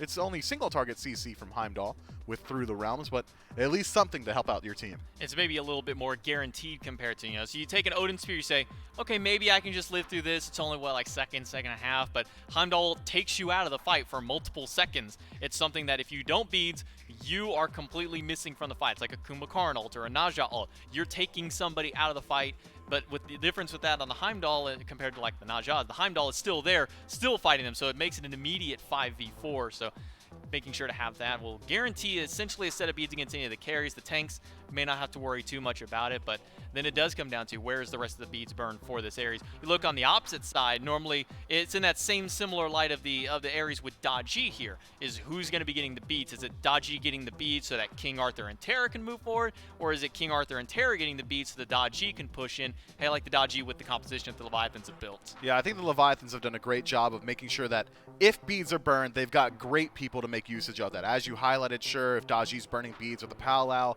at least Terra can find a stun or a root. King Arthur can take you up to Avalon and slash you up like 17 times. Cloud Strife style. Tiamat also has a pretty nice stun. Ho Yi, similar to Heimdall, has good CC, single target as well, but a lot less committal from the Ho Yi. He can drop that ricochet from max range and try and find a solo kill in that regard. So I would say that the Leviathans are making a little bit more use of their hard CC core than the Jade Dragons are, whereas the Jade Dragons, it's more about space control with their composition. Pele maneuvers the map incredibly well. If you're out of position, Odin can find a very good ring of spears, and if you need to, burn some beads with this Ares as well. So the Jade Dragons, I think, find themselves in a very similar position as they were in Game 1, in that their pick composition is incredibly strong, but this time around they've got slightly more scaling into the teamfight phase of the game.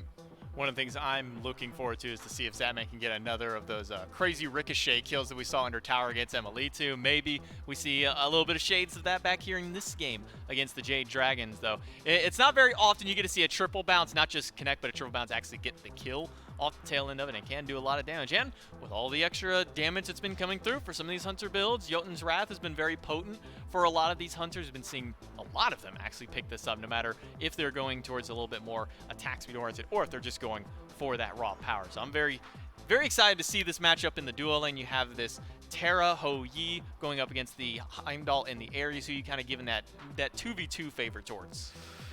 The 2v2 itself, inside the lane, you've got decent sustain from the Terra, so if it becomes a war of attrition, Leviathans might have a lead, but I just can't slight the kill potential of an Ares. Well, let's see what happens in game number 2 between the Leviathans and the Dragons. Can the Leviathans bring it home? Well, let's go and find out. Well, it's been a weekend of game 2 so far, so maybe the Leviathans will continue that trend. It's up to the Jade Dragons to break that trend. Still, Dolson, Goremizer, and Doug bringing you the action for game number 2. And Gore, I mean, look, the Jade Dragons, they get off to a Jade Dragon start in game number 1. They find themselves 5,000 gold in the lead, and you and I are talking about how the Dragons are playing exactly as you expect them to. But it's that one team fight that ends up turning the game around, and the Leviathans able to close thing out after a couple of picks. It wasn't even an enhanced fire giant fight. The Leviathans just find a pick on Defino, they find a pick on a Panda Cat, and that game is over. But these drafts have drastically changed, specifically the Leviathans. They get a big different look here for Panatom, more so maybe Gore. Had Gilgamesh kind of played it assassin-y, but now truly an assassin here, Daji, in game 2. Daji's been a pick he's gone to a couple of times so far this year, a few times that we've seen it picked up. Forces the beads out of a lot of players on the other side. You can see even FineOK has picked that up, although that's going to also have to do with his individual matchup. But I think there's just a lot of control that we can see from specifically the Panatom play throughout all of this. Powwow can be a lot. Come on! I'm thinking there's a solo kill around the corner. FineOK literally has no abilities after that full flurry, so you're not going to go back. I'm still waiting for it. All he needs is that shield. And shield. There's a full minion wave. I say come on, but clearly FineOK smarter at Smite than I'll ever be. But look, I'm ravenous for a solo kill, one side or the other. You're bloodthirsty. Bloodthirsty. And what a lane, I imagine the kill threshold might not be there, especially as the level starts to increase. But what a high-octane lane we've got here. Odin can start to run things down a little bit. Bluestone for fine, okay. King Arthur, the king of Bluestone, the king of lane bullying.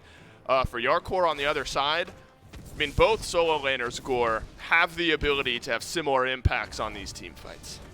And it makes things a lot more interesting because King Arthur, I feel like, definitely, definitely fell off really hard earlier this year. He just disappeared from the meta. Kukulkan hung around a little bit longer than him, but he's also kind of started to disappear throughout all of this, and now it might be King Arthur. 2v2, this time on the right side of the map. First blood, no. Yarkor lives, but Panatom rotates through. Too healthy, though.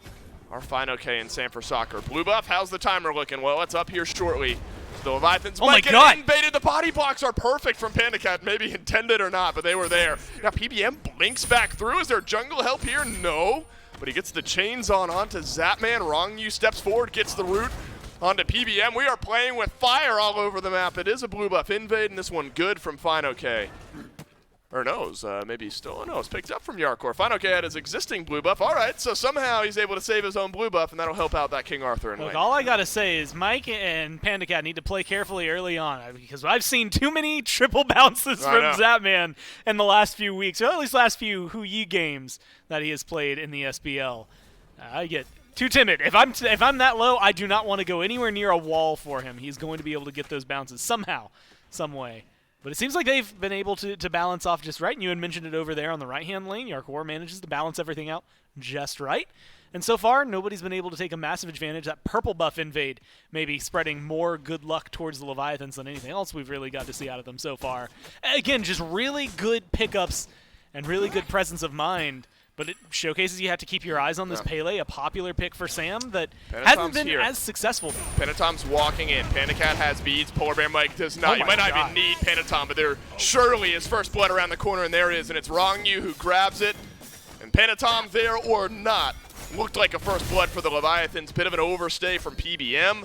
And the Ares goes down first. But this is a good rotation. Look at Hurry and Sam. They don't have a lot of mana. It's Rongyu and Zapman almost have no mana. Hurrywind into the Taiko drums. Sam will chase down Rongyu, and there's another support casualty in this game, and this time it's the Leviathans. Jade Dragons answer back, and they answer back quickly, and Hurrywind getting that kill, huge for the Dragons. And honestly, maybe more worthwhile. Not only do you get the kill for Hurrywind, but you also burn the beads on Rongyu. He pops them really early there, and that's a good recognition of the map state. And good rotation from Sam for Soccer to make sure they're there. Both junglers didn't use their ults, so maybe that's going to be a big benefit. Oh my god, Panatom is still going. We are still fighting here in game number 2. Will the chains connect on a PBM? One does. That'll pull it back in. Big volley of damage. Panatom has got the last bit, but Sam for Soccer rotates to mid, and another trade out. Another kill for Hurrywind. Leviathans start it. Dragons finish it. But that one's way better for the Dragons this time around. Support for support. First blood bounty going towards Rongyu. That feels like it's beneficial despite Hurrywind getting the kill on the other side. That one is support for jungle. Now Yarkor's stuck. We're still going. There's a cage down for Yarkor, but fine, okay. We'll put him in the dirt. Rongyu rotates through. No chance to steal away that blue buff. Jade Dragons, this is no surprise that the Dragons are playing this way, but the Leviathan score feels like, outside of that kill onto Yarkor, feels like the Leviathans have been the ones initiating the fights. The Dragons have just had good counter rotations, and that has kept the Dragons in the kill column. This is what it looks like when the Dragons are looking for the fight, by the way. When they group up like that, and you kind of get, like, if you're watching the Leviathans, you get scared for one of their players, that's when the Dragons are looking for their fight. That's a really good group up from them. Like you said, good counter engage, realistically. And being able to isolate it, find an advantage, I think, now across all boards where they've been able to pick it up. Mostly right-hand side of the map has a level advantage in solo and jungle, so there's enough of a lead there. But it's not enough for me right now. I mean, those are really good fights and good counter engages. You were up 5k gold last time, and they were still good groupings from the Leviathans that really started to smack you and kick your legs out from underneath you. So I'm watching them a little more closely as to how they transition into these 3-on-3s, and then maybe potentially the 5-on-5s afterward, where things are going to be very important. Zapman as well, Suns are going to be very impactful in these team fights. He even looks like he's going for the one-on-one. Could it happen? PandaCat's got the crystal down, but it's going to send him off to the side. Zapman will not use the ultimate. PandaCat had to. Beads were there from Panda, but the ultimate a little cheaper of an expense to get out of that fight. Yeah, be careful when Zapman is feeling aggressive, and aggressive he is feeling. So now this is another Hunter Gore that has picked up the Crusher here as the offensive item in that mace tree. One that you think of less ability-based standardly, but still the mace tree obviously has that value. Maybe the added attack speed feels pretty good over on the mace tree there for Zapman, and that provides some value here for this Ho-Yi. Yeah, and I mean he's already got boxing potential built into the kit, and if we see Zapman go for a similar build, probably picking up something like an Aussie next, he's going to be just fine. What was it, Aussie, then chin size, then I think he went for dominance. Dominance, exactly. Yeah, that was the next one, which maybe fits the Hachi a little bit better. Maybe it fits Hu-Yi just as well. We'll have to wait and see, but he's going to have a lot of prominence, especially fighting in like pits. He was looking potentially to dive into the purple buff here. I just think Zapman's got a lot of control over this side of the map.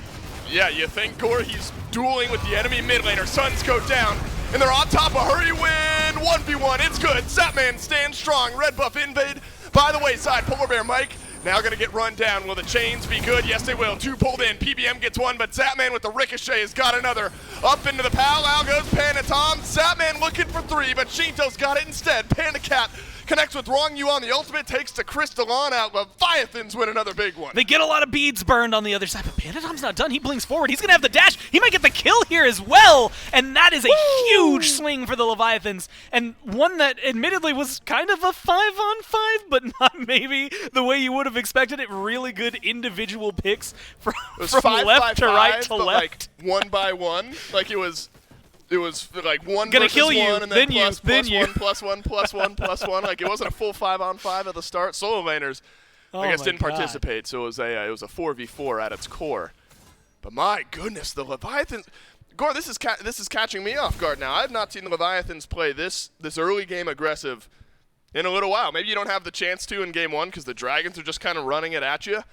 When was the last time you saw Zapman solo invade a red and get a solo kill onto an enemy mid laner? It's been a minute for me. I'm going to be honest. I don't know if I can remember a time. Been at a least while. I was going to say at least not in a year or maybe more. He's not been on many teams that are in a position to invade, period, let alone trying to go in and solo somebody down. So impressive from him. Plus he gets the kill on top of it. I mean, that's bigger to boot. Ahead. He ends up trading himself out. I think Mike picks up the kill for him. So you still got 2 at the end of the day. Plus you took the red buff. Plus they win the fight after. Sanford Soccer does have a slight lead here over Panatom. So you're 2 levels down over in Hunter if you're the Jade Dragon. So you're not wanting to fight on the left side of the map right now. Panatom dashes into Sanford Soccer. What a setup from Yarkor. And the sweeping strike will put down the Pele. Beads used by Fine-OK, and the chains will not pull the Odin back in. And that is all the help Yarkor needed, because Fine-OK early had gotten a kill in this lane, started to widen that gap up a little bit, forces Yarkor into the sovereignty earlier. A little bit of help from Panatom here, Gore, I think goes a long way. Yeah, and it burns the beads from Fine-OK. He has no mana, or is virtually at no mana right now, so not expecting a lot of aggression. Although Yarkor's in the same spot. He has no health, no mana. So Fine-OK still able to find some control in his lane and not worry too much. Apparently no red buff is safe here, as another one looks to get invaded. This time Hurrywind, safe and sound, is able to pick it up for himself and head on back to the mid lane. No red buff up right now for the Leviathans, so the Jade Dragons won't be able to invade on that one. The next big objective here, Gore, there's a Pyro on one side, a Gold Fury on the other. Though with the way the Leviathans are playing, you might not even be looking for the objective first. You might be looking for a kill. Rongyu's going to get pulled in here. Pretty big ultimate down. Can you pile on enough damage? Looks like yes, and Rongyu will go down to PBM. But Sanford Soccer, have you done too much? He's gotten an assist on the kill, and then Panatom jumps back in and adds his 3rd of the game on this Daji course. These 1-for-1s kind of all across the map. But it's those few fights where the Leviathans tilt those scales in their favor that have made the difference. And anytime it's a 1v1 like that or a 1-for-1 trade, you always imagine whoever loses the jungler, whoever loses the support, the team that loses the support's way happier, shutting down the jungler on the other side. You had mentioned it. It actually was a slight lead for Sam not too long ago. It was over here in solo lane where we were talking about it. Yep. And now it's a lead for Panatom after that kill. Those things impact a lot. Yeah, Mike might have a level lead up. At level 12, that's going to matter. At level 17, that's going to matter. There's a lot of time between now and then for Rongyu to play catch-up, for his support play to match that, to pick up a second relic when they do hit 12, things like that. Whereas for the junglers, it definitely feels like you will feel that pressure earlier on. Not too much of a lead for Panatom, but something that is worried about. He does have the powwow back up as well. Beads are going to be available for most members of the Dragons, but still missing there for Fine-OK and potential targets for Panatom opening up. Stun and a lot of damage onto Panatom. The Palaus won't be good here, but Fine-OK exerting a lot of pressure here on the right side of the map. So Yarkor has done well, but still, goodness, Jeez, Panacat Zapman. has the lead. Yeah, Zapman is playing like a man possessed here in game number 2. He's 2-1-2. He's got Oboe. He's got Crusher. Why not? Pyromancer started by the Dragons. The damage won't connect from Shinto. Not sure it would have made a difference anyway. So the Dragons able to grab an objective here, Gore. And the gold, very even. Look, we've heaped praise on the Leviathans so far this game for driving a lot of that pressure. The farming and the answering back of kills has been enough from the Dragons to keep the gold right where it's at for the time being. But I think probably smart from the Dragons, Gore, that we're starting to look for fights on the right side of the map because the way Zapman's playing here on left, you want to keep that Hou-Yi out of the fights. It is, and like the right side of the map control from Dragons has been impeccable. I mean, blue buffs have been going on cooldown over towards them. They've got the tier 1 tower. They just got the Pyromancer. A lot of control coming from that side. PandaCat definitely has done his homework and played against a bit of Hou-Yi because he's been very careful with where he's been standing up against Zapman. Otherwise, this lane might be even more devastating, and that's saying something. I mean, Zap got a level lead on him, probably closer to a level and a half with how much control he's had. They might even be looking for more. Sam's just lurking behind everybody in the jungle. Wrong-Yu has been the target a couple of times now from the Jade Dragons. PBM is going to have to be effective with these ultimates here this game. There's lots of beads to burn through, but also lots of potential to set up fights against the Leviathans. You've got Yarkor with beads. Panatom, of course, with the Palaus can avoid the chain. Shinto beads. Wrong-Yu beads. Zapman beads. And that's always the trend, the pivot point when there's an Ares on your team or the enemy team. Can you get those beads on cooldown often enough to make PBM effective? There's also a world where PBM stepping forward and burning those beads himself is a form of effectiveness, opening up the door to some CC from the rest of his teammates. I think it's also worth mentioning that even if he doesn't burn the beads, or if his ult burns beads and unfortunately doesn't pull anybody, he also has that cripple. I mean, that's something that we saw very effective, specifically against Wrong-Yu, but Yarkor, Panatom, Shinto, Zap, Wrong-Yu all have some sort of disengage that gets shut down by that, and that's what kept Wrong-Yu in that last engagement longer than he wanted to be. Down in kills, but up in gold. The Jade Dragons start up the Gold Fury, and there is no reply from the Atlantis Leviathans, so the Jade Dragons, despite not being ahead in the kills and the scrapping department, find themselves now about 1.5k gold in the lead. So the Leviathans playing High-octane, but a bit slow on the rotations. Really the difference score, I mean, you got to look towards Pyromancer that the Dragons took quietly, the Gold Fury that the Dragons took quietly, and it's maybe the difference maker now in the gold department. Yeah, that's going to start shifting things back in their favor. Looking at the builds is not necessarily a large sweeping gesture, right? Everybody, like, there's a tier 1 in mid, a tier 2 for supports. Nothing insane that is starting to scream power, but this is where things are going to start kind of diverting. Not only the 2-level lead for Zapman, but he's going into a Wind Demon, whereas we're looking at potentially an Aussie, a Chin Size, going over towards PandaCat. That crit coming online with nobody having started up anything like a Spectral, nobody kind of catching it on the Dragons just yet, should start to give Zap a much bigger advantage in these next couple of fights. He's already got Mark of the Golden Crow. It already is going to hurt in a one-on-one battle. Whoever he chooses is going to be in trouble.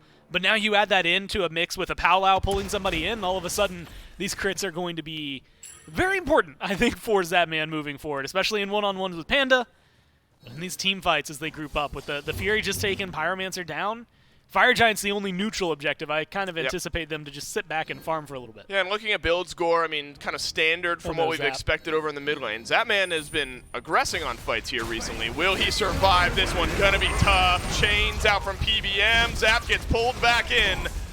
Just a little bit of damage is all you need. Polar Bear Mike likely to be the one who gets this kill. Aegis is out, though.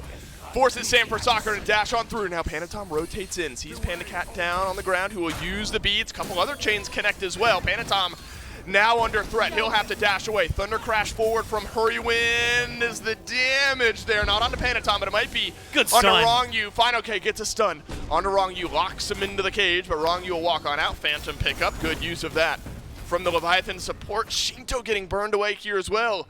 It's one pick for the Dragons, but an impactful pushback to get the Leviathans back in base. Honestly, that feels like so much, so heavy-handed. I feel like Zap thought there was going to be a little more from his team, and at least a quicker response time. Also, I didn't catch what he used his beads on before the Ares ult. Maybe he just used it too soon, but still getting pulled by that definitely catches him off guard and puts him in a bad position. they're lucky they walk away with only losing Zap and a tower, but at the same time, you had mentioned it, like Shinto, Panatom getting zoned out as hard as they did, that's a big fight for the Dragons to be able to take, despite the fact that it's only 1 kill. They get a lot of pressure on the map, and now they can zoom back over potentially for a Pyro. Polar Bear Mike does not have his ultimate, does have Ankh. I'm not sure. That saves his life here. Yarkor with the onslaught chasing down the Ares. FineOK has been relegated to peeling out this backline. That'll slow down the kill onto Polar Bear Mike, but it will not stop it entirely. Zapman dealt some good damage to FineOK here as well. Great timing. Pyromancer's up. Maybe a reply from the Dragons. That's going to be a good, clean, neutral objective, but Herwin's still here, has his ult as well. Has his ultimate. Might throw something over the wall. No, they're not going to look for the Pyro. They are still looking for a little bit of blood. Ooh, Panatom dash forward onto Hurrywind, who dashed away. Pandacat will exchange a dash as well. And so it was right about 2,000 gold in the lead. Shrunk up just a little bit, 300 or so gold. The Leviathans sticking around. Obviously, you're going to be a little bit hesitant in giving the game over to the Dragons, especially after the lead that they had built up in Game 1, and the Leviathans had stuck around. This game far more even, 17.5 minutes in, than what it felt like in Game 1, but we were wrong about it in Game number 1. Game 2 here, Gore, we mentioned the crit build from Zapman, the Wind Demon to start it off. Next item doesn't look like it'll have much crit in it, but Sam for Soccer, he's pulling the trigger early on some anti-crit. Spectral Armor on the Pele. His target is pretty apparent who he wants to kill in these fights. I like the way that build looks as well, just because it's so obvious where he decided to do it. He had that tier 1 last time, and that's why I was like, no one is going to be starting. Immediately buys it out. Nope. Not bothering to finish the item, because, again, recognizing how important that's going to be. Mark of the Golden Crow plus crit equals bad time for whoever's on the receiving end of that. And like you said, kind of indicates where Sam wants to go with these fights. He's trying to dive into the back, trying to deal with Zapman. That's going to give him a little more staying power up against this Hou-Yi. We'll see if it can really provide anything. He's got good knockups as well. Actually, the CC from Pele and the capabilities of burst from the ult can open up a lot of conversations to burn Zapman before Zapman's able to really retaliate. We'll have to see if they can do that here around an Oni Fear. I'm also looking towards Phantom. Anytime I see the Powwow up, there's 4 pairs of beads on the other side that are available, so it's not like it's going to be pulling necessarily too much. It is going to get a little bit of damage out there and force some uncomfortable decisions from the Dragons, whether they use a CC immune ult or have to drop their beads just to stay alive. Oh, that's assuming that the fight actually kicks off. Leviathans seem to want it a little more. The Dragons have good positioning. God, Gore, doesn't this game just feel, it feels like a powder keg. Like we've seen these individual kills, some 3-for-1s, you know, these small little scraps. We have not seen a full team brawl just yet. But it feels like that's what you're starting to build towards here, especially with the solo laners rotating to the left side of the map. Rongyu's got a big job here. You got to match the engage potential of what PBM is providing, but Panatom has the ability to supplement there a little bit, maybe more spread out on the Leviathans. FineOK has been big early on in this game. Yarkor's caught back up in levels. The King Arthur is going to be an absolute menace, especially now with Mantle of Discord there. You get Yarkor low, you're eating a stun on the front line of these fights. The Jade Dragon's going to kick things off here. Oni Fury plugging down a little bit of damage. Yarkor and Panatom rotating around the back side of the fight here, and Yarkor has found the back line. It's a perfect target. Panatom up into the powwows. Taiko Drums is the answer from Hurrywind, and look at the damage that's found its way onto Panatom. Mike uses the ultimate, but FineOK running down Zapman. Down goes Panatom.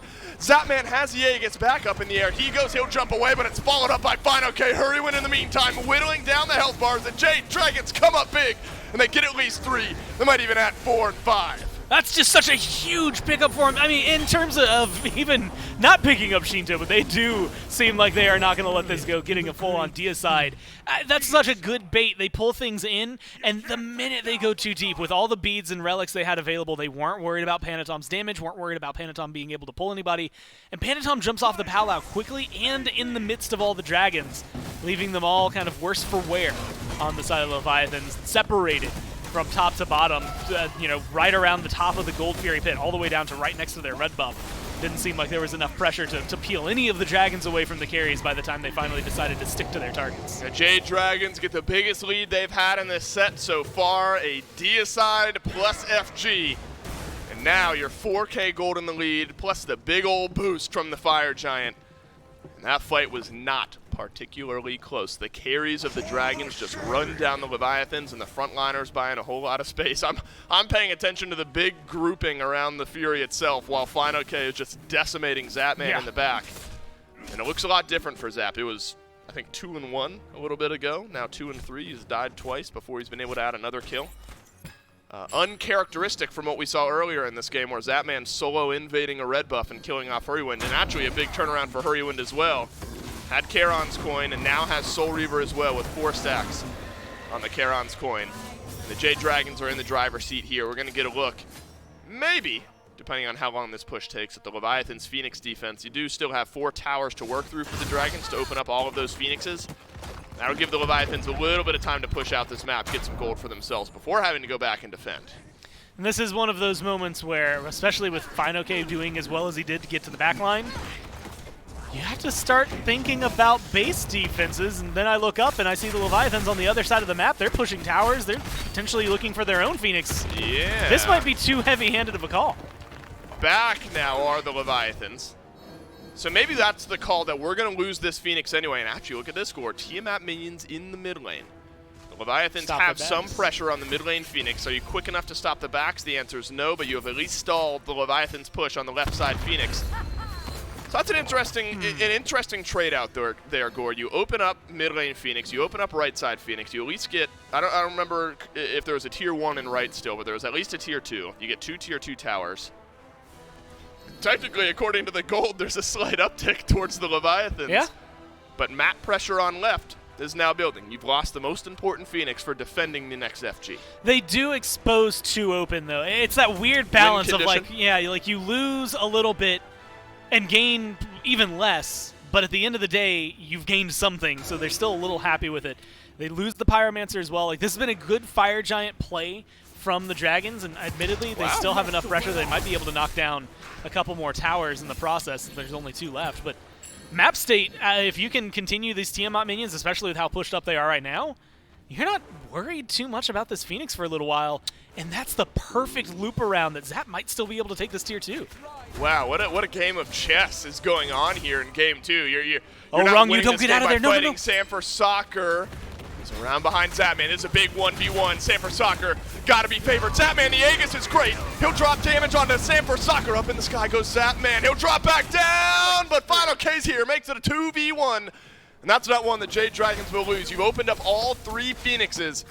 You've lost your Hunter for 50 seconds. It's going to be a while before we get to see him impact anything, but admittedly with the amount that they've pushed up, the Leviathans aren't actually sad about it. They do still lose that tier 2 on right. Again, worried about that left-hand Phoenix that now has been pushed up thanks to Sam hanging out over there.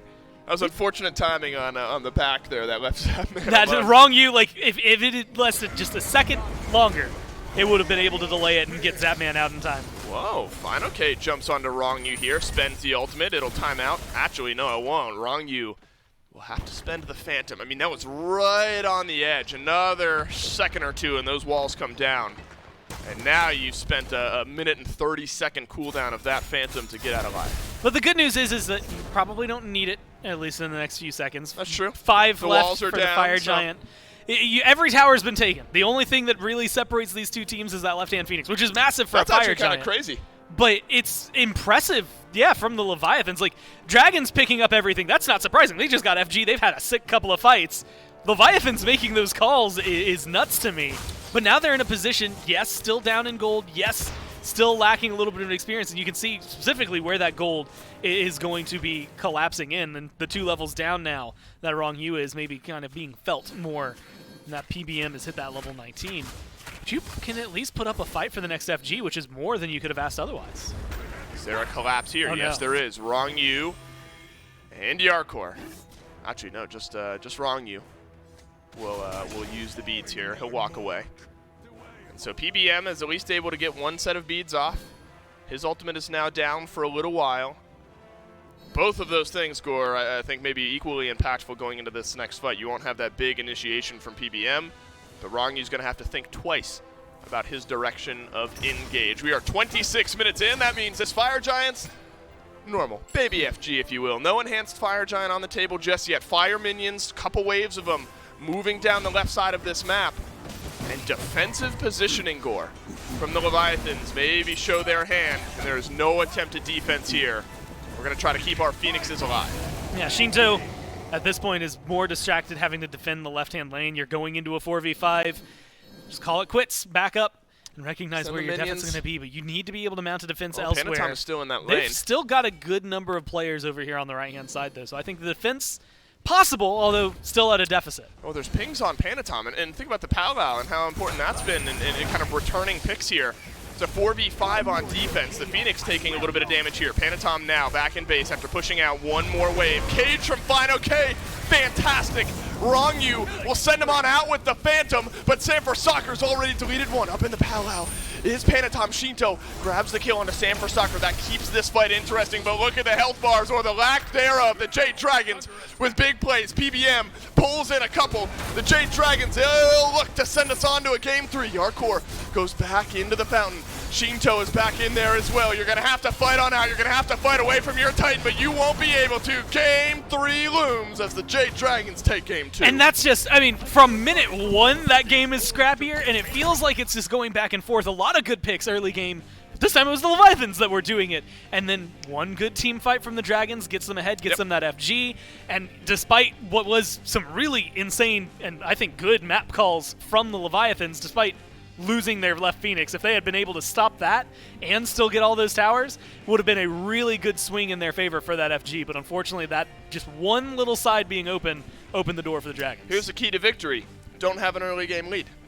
Seems good? Yeah, game good. 1, the Dragons have an early game lead. They lose. Leviathans come out hot. Forfeit Game in the 2. first 15 minutes. That's right. Then Do go nothing, fight. and then you can fight afterwards. The Jade Dragons make things interesting here. Our first game 3 of the weekend right after this.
League.com is the website to go to pick up any of your SPL merchandise. It's not just those joggers. It's not just those mouse pads. It's t-shirts, hoodies, jerseys, and more available to you at shop.smiteproleague.com. Thanks to Inside Apparel for providing all of that to us. And whether you want to represent one of your own favorite teams or if you just want to rock the SPL as a general, you can pick up just the neutral tone of the SMITE Pro League hoodies and shirts. There's also hats. And then again, if you want to support any of the teams, they've got all of their team merch. There's the Jade Dragons armband if you want one specifically. The Atlantis Leviathans hooded blanket is another big option. I mean, that's just talking about the two teams that we have here in the studio. There's plenty more available to you.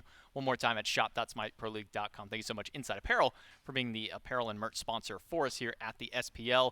Game number 1, it was Jade Dragons starting off strong, and then Leviathans turning it around. And this time it was Atlantis Leviathans starting off very strong, and the Jade Dragons turning around here in game number 2. It looked a little bit dire there early on, at least for the Dragons. As Zatman jumped in, he was able to pick a big fight for him. Got, I think it was like 3-for-1 swing in the midst of all that. But when it came down to the later stage of the team fights, the objective play, a lot of that just came down to the Leviathans' control. Yeah, it felt like to me that the Jade Dragons were able to establish the pace inside of this one. They dragged the Leviathans into their own kind of scrappy engagements. I think the verbiage that the casting team used was back and forth, and I think that's a great way to describe it. These guys were trading kill for kill in a lot of these early game team fights, but it's something that we talked about during the Game 2 P's and B's that rears its head for the Jade Dragons. Their late game team fight scaling this time around based off of draft alone was much better, and they utilized that to great effect. Around Gold Fury engagements, Pyromancer engagements, it felt like the Jade Dragons legitimately knew that they had a much better team fight, and they wanted to force it at every given opportunity, and the Leviathans didn't shy away. They decided, okay, if you guys want to fight, we'll bring the fight to you, and unfortunately for the Leviathans, the Jade Dragons come out ahead this time. And one of those big concerns that we had for the Dragons was who's going to get the beads so that way PBM can get these big pulls. Well, it was PBM burning the beads so that way he could come right back in at the next fight and pull all those people in. Multiple times it'll pull 2 or 3 people in, and while they may not have immediately netted a kill, there was extended fight after extended fight. I remember one moment where Zatman got pulled. He's able to leap away, hold his Aegis for a little bit longer, still inevitably ends up falling down. And looking at the damage charts across the board, Polar Bear Mike is the one on top of all of it. No, that's the damage taken. Never mind. I was looking at damage taken. He's sitting. He's. I got pretty far away there. Look, it's right next to damage, where he took the most damage, but able to put out a decent about 7,500, 8,000 damage for this Ares. If he would have been top damage, that would have been an even crazier story to tell. But even still, a big control factor for this Dragons team. Yeah, I think so. And you know what? I had raised some concerns during Game 2 P's and B's about how well the Jade Dragons were able to utilize those beads burning capacity of the Ares. And as you said, sometimes it just was Ares doing it for himself so he could set up for fights later on. But what I had kind of slept on was the relic control that the Jade Dragons have. We saw 5 bead selections from the Leviathans and a Phantom picked up to deal with that Odin. That locks down a lot of your neutral, just kind of team fight boosting relics. You can't go for things like the Horrific, the Frenzy, the Bracers, because you're isolated towards that beads, those Aegises, everything else to try and just deal with what the Jade Dragons are doing. And if you're playing the Jade Dragons game, well, that means you're probably going to lose that game. Looks like they're passing the gum around with the team. Maybe they're getting ready to jump into game. I was just like we there. are here. Bad breath. Bad breath? That's well, what maybe they need to get some more refreshing gum instead of just something that tastes a little bit good. Maybe a victory will taste sweet for these teams. Picks and bans for game number 3. Leviathans back on first pick.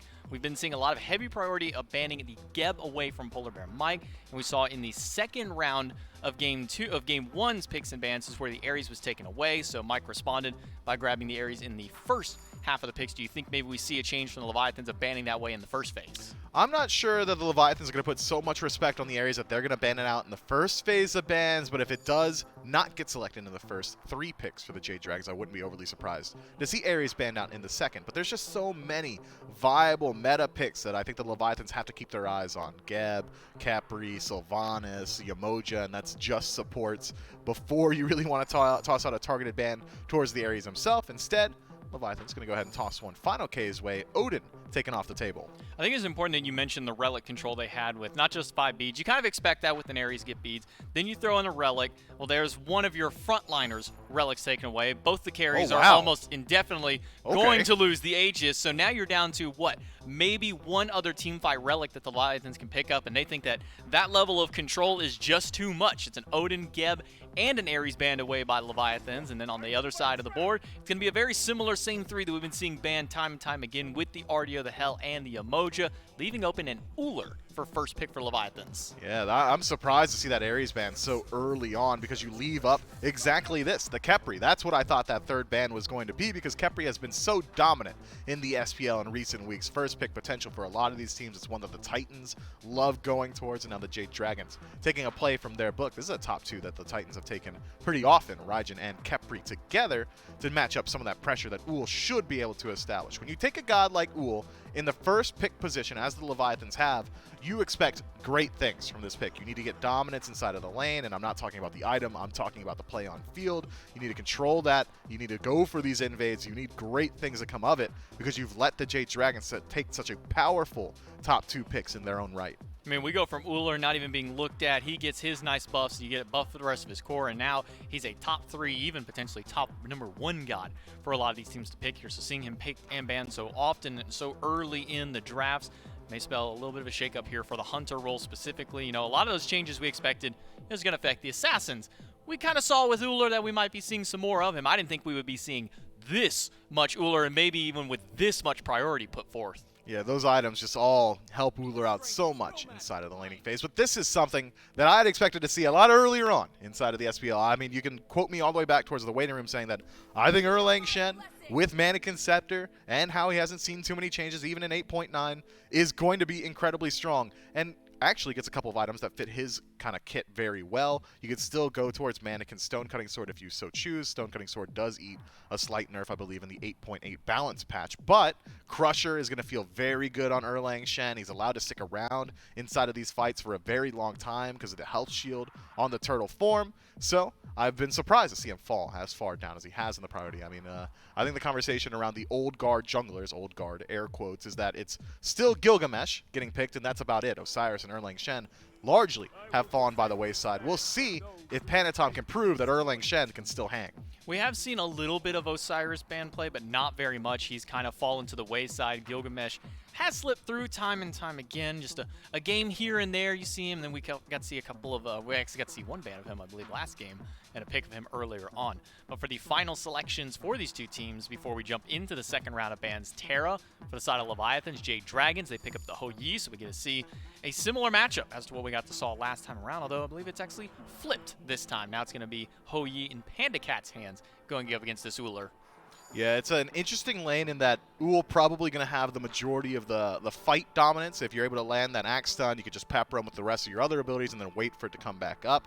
Whereas Ho Yi, when he tries to actually commit for a kill, it's probably going to be a stun into the ultimate. You got to leap in to keep him inside the ultimate. So Ho Yi a little bit more committal inside of his fights, whereas Ull can play that max range game as well as just kind of relying on the lifesteal built into his kit, now stacking up to 30% due to the passive on his ultimate ability, or ultimate air quotes. That's also just a switch stance for the Uller. Ho Yi, on the other hand, with the itemization as it rings out now for Hunters, likely won't have very much lifesteal available to him. Generally just the cow going to be topping him off.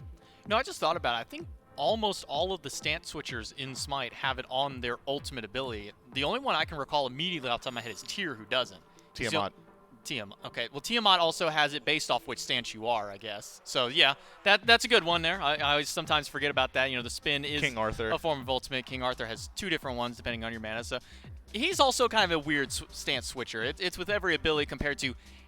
Normally, it's hit one button and you do swap it two. So I guess technically, yeah, in that sense, he is a stance switcher. I don't know why I'm trying to even. Yeah, why are you arguing with me, bro? I'm just digging my own grave at this point for it. But bans from the Leviathans, more targets at Sam for soccer, taking away the Hoonbots once again and the Susano. Meanwhile, Jade Dragons, they ban away a couple of mid laners, Tiamat, one we were just talking about, and Morgan Le Fay. So we do see kind of the phase 2 old guard of the top mid lane picked and banned away here between Tiamat and Morgan Le Fay, and then the Raijin being selected, and now some of the new guard with the Hell. So now we get to see where Shinto is going to elect to go towards for his mid lane selection here in the second picks. Yeah, I think that this Pele pick as well is something that Sanford Soccer can legitimately rely on. He impressed me a lot with his performance on this god last time around. That ultimate so disruptive inside of the team fight, the early rotation prowess of a Pele, just considering she's got more movement speed than just about everybody else in the cast, thanks to her third ability, all adds up to a situation where if you are able to pull ahead on this god, she can absolutely run away with the entirety of the map. But you were highlighting Shinto's pick for the Leviathans,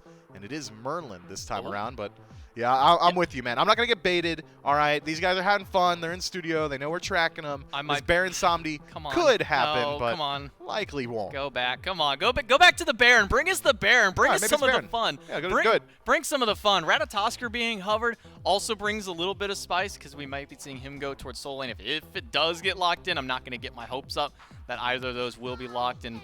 Actually, maybe I should get my hopes up. Ratatosker picked here for the Jade Dragons with a Pele and a Khepri. That means this Ratatosker going to be going over towards solo lane. Haven't seen that in a hot minute, Mifflin. No, Ratatosker out of the solo lane is going to operate a lot of the same ways that Thor solo will. So we've seen SOT do that a couple of times. We've also seen Final K take the Thor into the solo a couple of times. It's all the exact same style. You want to be able to just hold your own in lane, and then the second you tick over towards level 5, you're just biding your time, waiting for your opportunity to use that ultimate to make sure that your fights, be it in mid, be it around the Gold Fury, even inside the duo lane, are always in your favor just because you have more numbers there. That said, the Leviathans team composition, man, this is some scary stuff. You've got great scaling on the Merlin. Cthulhu is going to be a phenomenal either disengage, counter-engage, or straight-up engage factor for your team. That's how good Descent into Madness is. Terra's got what I like to call the win button with the Earthern Fury, and Erlang Shen just going to act as a bridge for the early game to make sure that all those pieces we just talked about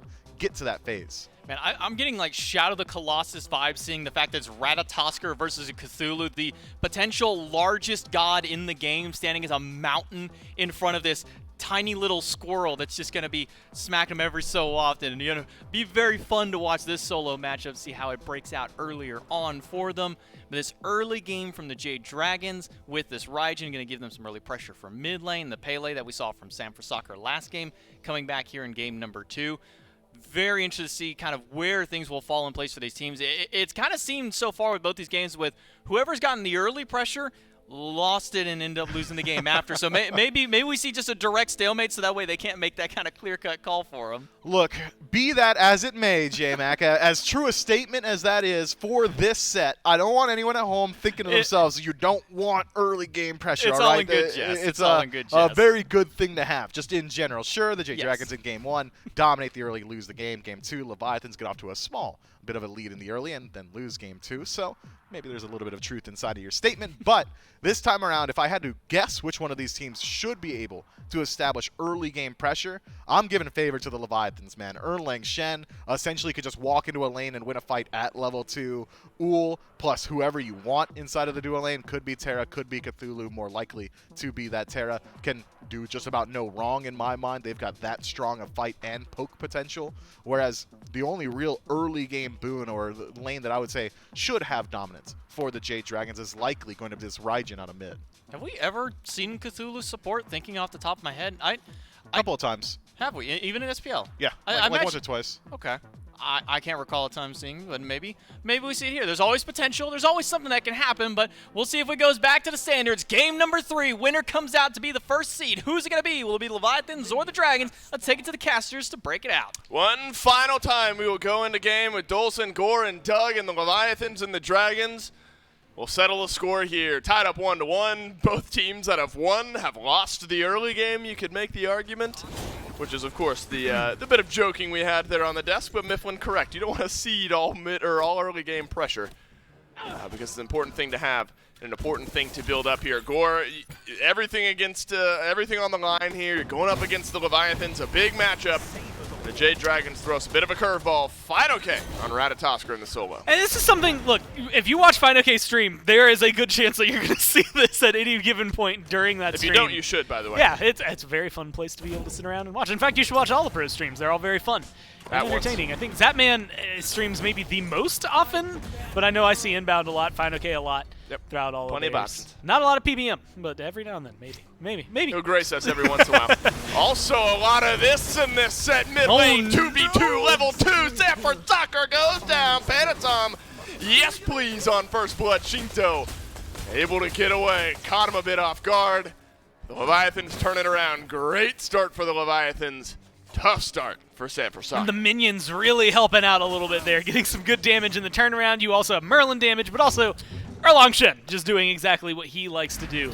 So a good turnaround, great pickup for Panatom. Shinto manages to live. He's got health bots. He's going to be just fine staying in lane for a little bit longer. I guess he had Flicker at level 2, which caught me off guard a little yeah, bit, it's kind of surprising, but maybe it's just because of all this aggression. I guess you probably realize at this point that that Sam and someone's going to be in this lane. Somebody's going to be here. Somebody's going to attack me. I just need to clear this wave. You know, now at level 3, he'll have a little bit of everything. But caught Sanford Soccer forward, and then look, we haven't seen Erlang Shen as much since 8.9 has come around, Gore. But there's still no denying the early game potential of this type of pick. The pin and the auto attacks with mannequins there saves that fight, and it gives the Leviathans first play. And we had kind of conversed about it in game 1 when Panatom was playing Gilgamesh. Also, I wanted to throw this out there, but it's always been the second pick team that has won so far this set. Which is another one. You're calling the Dragons then, huh, Gore? Well, I'm not calling the Dragons. Stats I'm just are saying that's that right. it has been all right hand all day, at least for this set. I can't remember first set on top of that. But, you know, we go back to that conversation in game number 1. Panatom's playing Gilgamesh.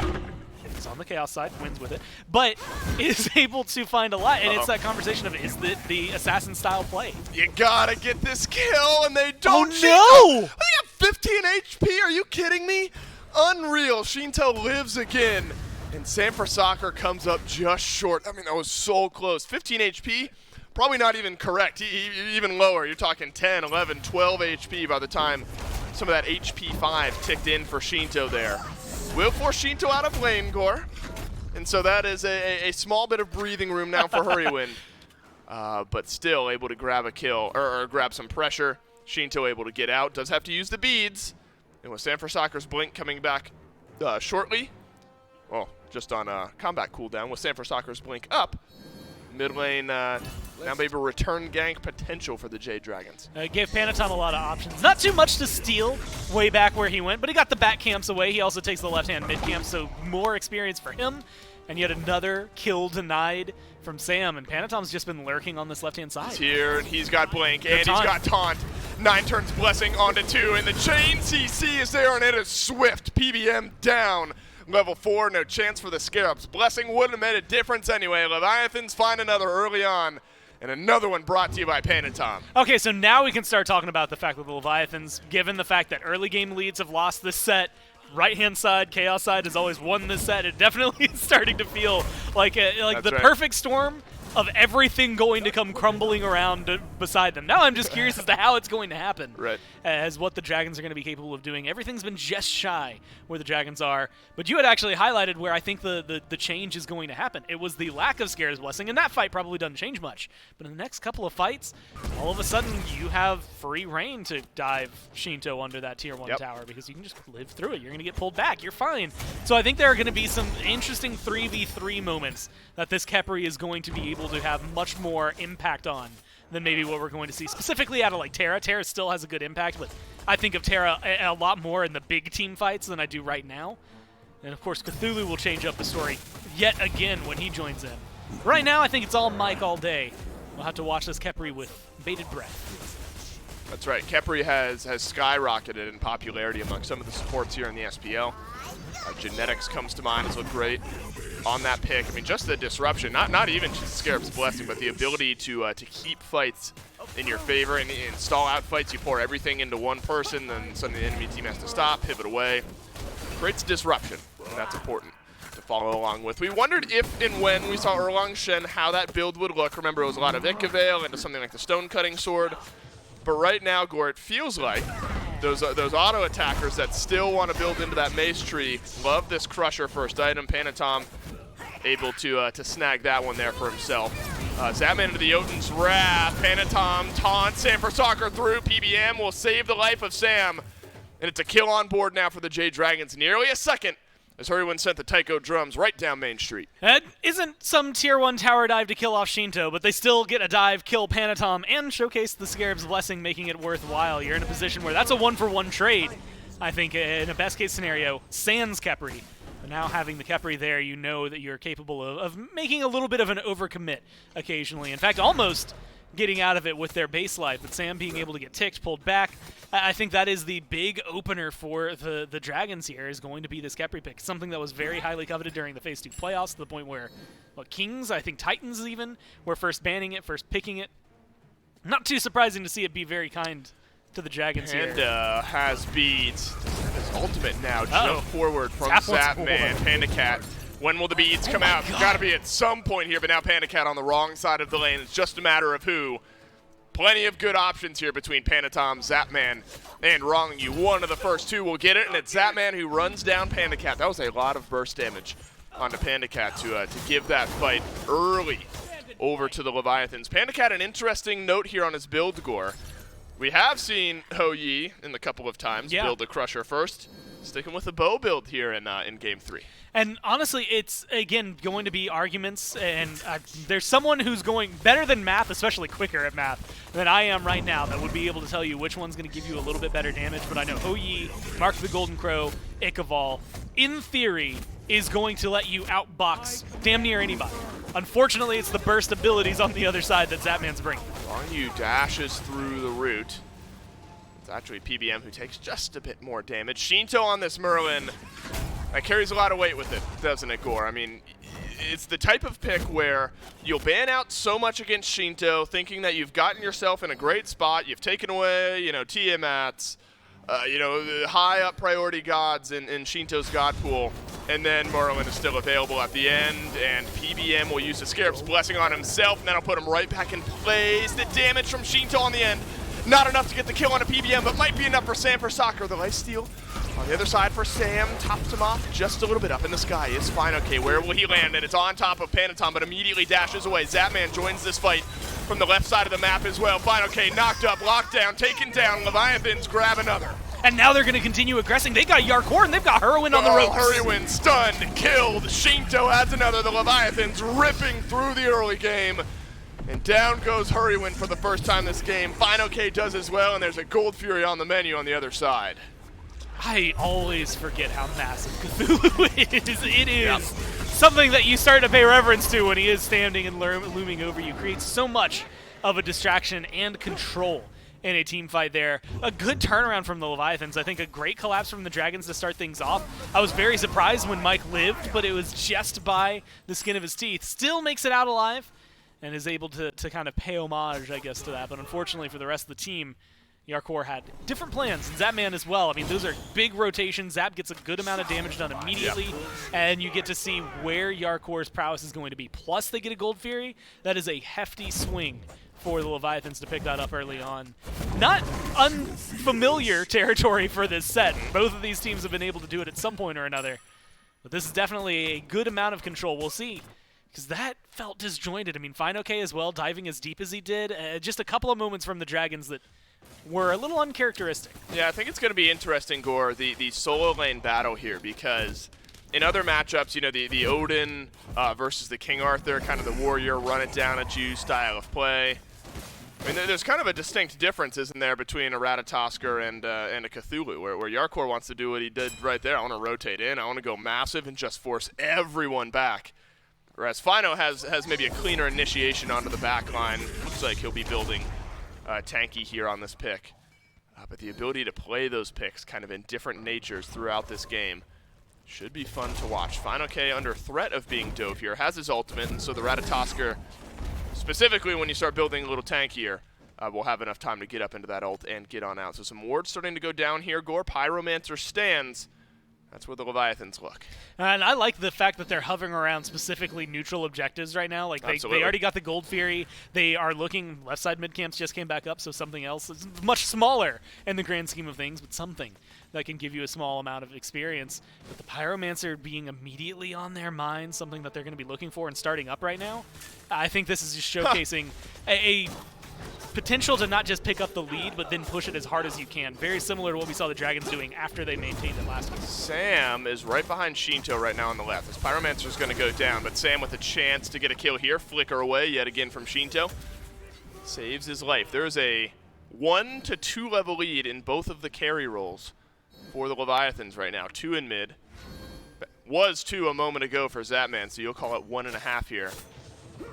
And that's a great spot to be because, you know, in the last game, Zapman had this big lead. He was dueling everyone, but that was on the left side of the map, and the Dragons just chose not to fight near Zapman. Yeah.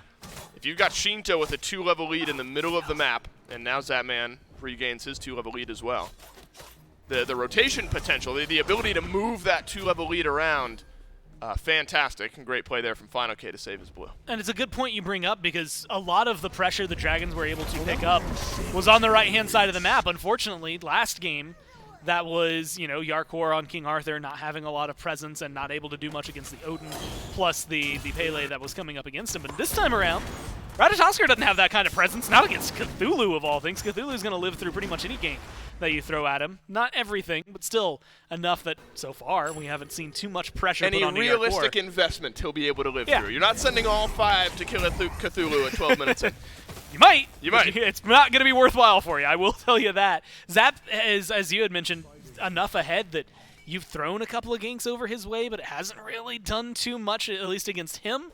And the ganks that have happened against PandaCat have been a lot more sticking in terms of what they've been able to provide specifically to Zapman in terms of leads. So he's been running around the jungle. I've been watching him get any and every farm that is on the left-hand side, whether or not it's his or not. He has definitely been there to pick it up. And I think it's just a good showcase of the fact that the fight in that the Dragons had in Game 2 does not exist anywhere on this map the way they had it. And Gore, you know, I think all that being said, then the build conversation starts to come up because Terra has seen a lot of play here in this one, Gore, and then the left side of the map is a conversation we've had a lot. That's where Rongyi's been hovering through a large part of this game. The healing of Terra has been pretty important throughout this set. And so now anti-heal becomes something that I start to look at. Sanford Soccer into a Brawler's Beat Stick, Hurrywind. You'll get some flat pen, a little power, but also the anti-heal on the Divine Ruin. That's pretty important to have early on here in this game. So anything you can do to mitigate some of that healing that Rongyi is going to be able to provide will absolutely help you feel a little bit better. On the other side, you know, Shinto, Chronos Pendant, Soul Gem, Soul Reaver has been kind of a standard three-item path, and, you know, 1,000 more gold or so, and that Soul Reaver's done. Big power spike for the Leviathans in mid. And you're talking about anti-heal, and, you know, it's appropriate to focus in on the Terra, especially with the Lotus Crown. It's going to be too devastating in the middle of a team fight, but then there's more. You start to look at the fact that Erlong Shin's going to have his own.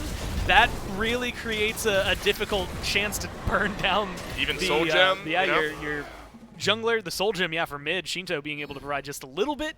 And it's one of those things where you're like, well, it's not that much. So, well, over the course of the game, you get 3,000, 4,000 healing. All of a sudden, that amount really does mean something to you, even if you're just chipping a little bit away on the side of the Dragons. It's some sort of control that you can extend over the Leviathans for some of these fights. Yep. So the Leviathans, in the meantime, Gore, they're able to rotate over, grab the Fury for themselves. The Jade Dragons not inclined to take that fight, and maybe due to reasons we've talked about, when mid and left side of the map, the areas that will be rotating into that fight are as behind as the Jade Dragons are in mid and left, 2 levels at the moment. You're probably not super excited about taking a fight around that Fury. That being said, PBM's got a 1-level lead. Sanford Soccer has also got a 1-level lead. And so those are the type of things. Okay, never mind. Those are right back to even. Half-level lead is what I'll call it for both jungle and support. Those are the types of things that you can look towards. I'm curious how the rest of this game is going to look, though, for Sanford Soccer, because Pele feels synonymous with Sam. It was a tough win, a hard-fought win for the Jade Dragons in game number 2 there. There were moments where Sam was not impactful in those fights, and there were moments where he deleted the health bars that he needed to. I think this Pele pick is going to be very pivotal in the success of the Jade Dragons, finding the success on a more consistent basis than falling flat. I also think that it did a good job. He picked up a Spectral when Zapman had gone crit and was able to sit on Zap a little more often. Zap has gone Very standard start. The Jotuns into the Transcendence, exactly what you expect to see on the Uller. Into a Brawler, so he's going to have a little bit of anti-heal himself that he's going to throw out there, but also, again, notably, in terms of the Mace Tree, another item that just recently got a little bit of a buff. Panda Cat went Ichabod immediately into the Rage. No stacks on it, hasn't been a part of any of these kills and fights just yet. But that has prompted immediately a Spectral Armor from Yarkor, which is going to be beneficial even with the small amount of crit that's coming out on the other side. But I'm going to be watching Panda a little bit more because once he finishes this next item, that should be where he starts to pop off. Grouping in here from Panatom and Ronghughes. Yarkor, yeah, he's controlling 2 members of the Dragons over on right. Greater Scorpion taken down, so the enhanced buffs for Blue and Speed just around the corner for the Leviathans. And another neutral objective Gore started and will be finished by the Leviathans with no pushback from the Jade Dragons. It's the small concessions that kind of keep building up. We've been at 5-1 in the kills department for a little while here. It was a Fury a moment ago. This time it's a Pyromancer.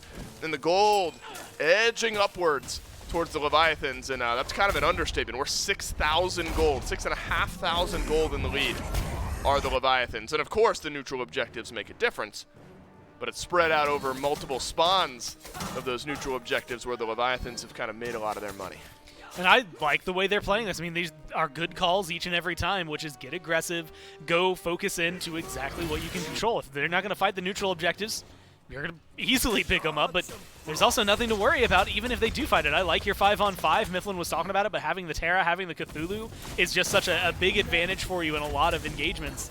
And so far, we haven't gotten to see a lot of prowess. Look at Yarkor. He's walking behind the Tier 1 tower. Oh, man. I was kind of hoping Yarkor would go in there, but might be a tough fight. The rest of the Leviathans are grouping up here. Stun from Final K onto Yarkor, but Yarkor shrugs that one off just fine. And so with only Fire Giant being the neutral objective that's on the map right now, the Leviathans are going to look to force a fight in a moment, or try to get some aggression going in a moment where they still have a decent gold lead on their side. Maybe it's around the red buff. And yeah, you're going to send Yarkor forward. You're going to let him be the one zoning things out here and maybe engaging. Sanford rooted in place. A Fear on the other side as well. Ronghughes no good with the stun. And you can tell what the mindset is, Gore, of the Jade Dragons. We'll throw in some damage. We'll try to poke things out, but we do not want to counter-engage right now unless it's on his Zapman, and that's a massive stun! Zapman turns it around. Panda Cat won't get the kill. It's a 2v1. That's not to be. Leviathans, Hunter, Zapman coming up big. And what a just insane amount of damage to drop down in the matter of an instant. Zap, perfectly fine. Does burn both his relics, so maybe there's something for it. But he uses them, and he uses them properly. Walks out alive. And he's going to need that healing. He's going to need a lot of it to be able to stay through anything else like that. But he's going to back off. Mantle just picked up by Sam. Would have been helpful. That would have been nice. About a second ago, but unfortunately for him, he's going to have to wait for it. Should be, what, a Titan's Bane, I believe, is the pickup here for Zapman. And so he's going to be hitting, hey, guess what, even harder for a lot of these frontliners. I don't know, man. That should have been the kill through and through for the Dragons. That is definitely a moment. You had mentioned it. It's 5-1 for so long. Finally, you get a turnaround or a fight. It feels like it should be in your favor, and Zap does that. It's starting to make me a little more nervous. Oni Fury's been picked up, and guess what? It's the same as every other neutral objective we've seen so far. The Dragons, I mean, they just haven't been prevalent anywhere on the map. All 6 towers are still standing for the Leviathans. They've gotten every of the neutral objectives that we've seen so far this game. I mean, nothing on the side of the Dragons right now is really instilling that much confidence at all. I remember, it's kind of funny, we've talked to some of the Hunters, and I think Barracuda jokingly said, and this is not a discount on this statement, by the way, but this is kind of a reflection on the moment that we just saw from Zapman.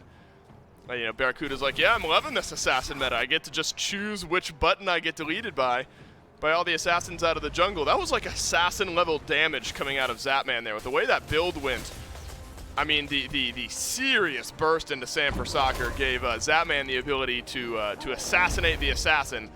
So the Hunter fights back a little bit here against the 8.9 update in the jungle. So Sanford will need to turn that around. He'll look to turn that around as the game goes on. He's got blink back, Sam does, 45 seconds to his beads, and as you've mentioned, the Mantle of Discord will be important.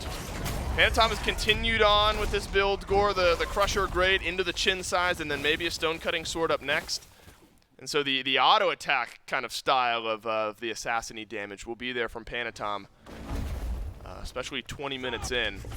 And you get some objective damage around this FG. The burn potential we're now seeing as Frenzy gets used. The Leviathan's doing this quickly. Can the Jade Dragons reply? PBM sends it forward, and there will not be a steal in the backline. Yarkor attempting to fight even more. He'll go big here, pops the Thorns, but out of this fight go the Jade Dragons. The Leviathans get the Fire Giant quietly, but Panatom wants to make some noise. Polar Bear Mike scurries away. Scarab's Blessing pinned on out, and the Leviathans move forward in force. Shinto gets both. Leviathans get FG, all 5. Tier 2 tower on right falls as well. Now you have Panda Cat, who pushed down, got a tier 1 over there in left. Sam managed to push forward in mid, but I don't know. I mean, 3v5, you've got to do a big defense. Right? Oh, look at the Leviathans. They're going to go in. The call. They want to end this game. They want to end this set. The Leviathans have Fire Giant on 5. Panda Cat, Hurrywind.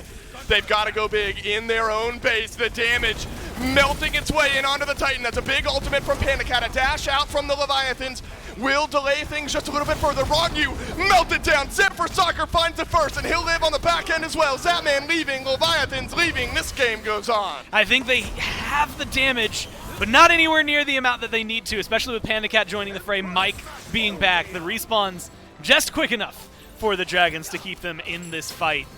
But it does go to show that you have to be very cautious because these Leviathans are looking for a little bit more. Honestly, and it's not often we get to say this, if those towers are down, I think the Leviathans have a much, much better chance at ending the game right there. Those towers giving just enough health to the Titan where it is not the easiest thing to kill in the world.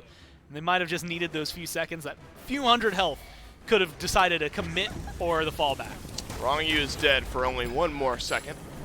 So he'll be back on the base. Yeah. Bye-bye. Plenty of damage for you, Sam for Soccer. Shinto delivers the killing blow, but Zapman did 99.99% of the damage at the beginning of that fight. Old man Zap is feeling it. Something fierce here in game number 3. 3:05 on the Uller. Titan's Bane puts Sam right in his place. There's 1,800 gold to go back and spend here for Zapman as well, and there are about 2 minutes left of Fire Giant power play for the Leviathans. You can group up, push down some of these towers. That kept the Jade Dragons Titan a little bit healthier on the last push. I'm wondering where the Leviathans are going to start to put the... You normally, like, when the Furies respawn, it's, like, such an easy call. And I imagine they're going to put a lot of pressure on left, but you can see Zap pushing up mid. I really like this pressure on 2 fronts because they have the clear to be able to do it. That tier 1 in mid is really going to be causing problems just in the sense that it still stands up. 500 gold's not going to be a huge swing in their favor at this point, considering the lead that they've amassed. But this is going to be a very big opening on the map for the Leviathans to pivot a lot of this control right back into their favor. Yeah, there were. If it wasn't already. there were 2 towers in mid not 10 seconds ago, and now there are none. And so with a minute almost exactly left on this Fire Giant push, and what will be another 2 exposed Phoenixes, maybe there's an opportunity for the Leviathans to grab 1 more before the next FG. These games can be quick, or neither of them have really been all that drawn out. 25 minutes, maybe the average. And could be looking at that again here. Frenzy gets used. Yarkor dashes in first, up in the air. It's fine, okay. The damage is connecting onto Yarkor and not really anyone else. It's an initial push dispelled by the Jade Dragons, but here comes the second push from the Leviathans. In goes Final K onto the back line. Yarkor is going to transform back to small here shortly. The Jade Dragons standing strong under their left Phoenix, but in goes Rogyu. What a wall to block off Mike. Turu forces his ult and they get the Phoenix. And now it's a push back from the Dragons. The health bars are low. Can you chase out? The answer is no, and the Leviathans playing on an ice edge there will get the big objective.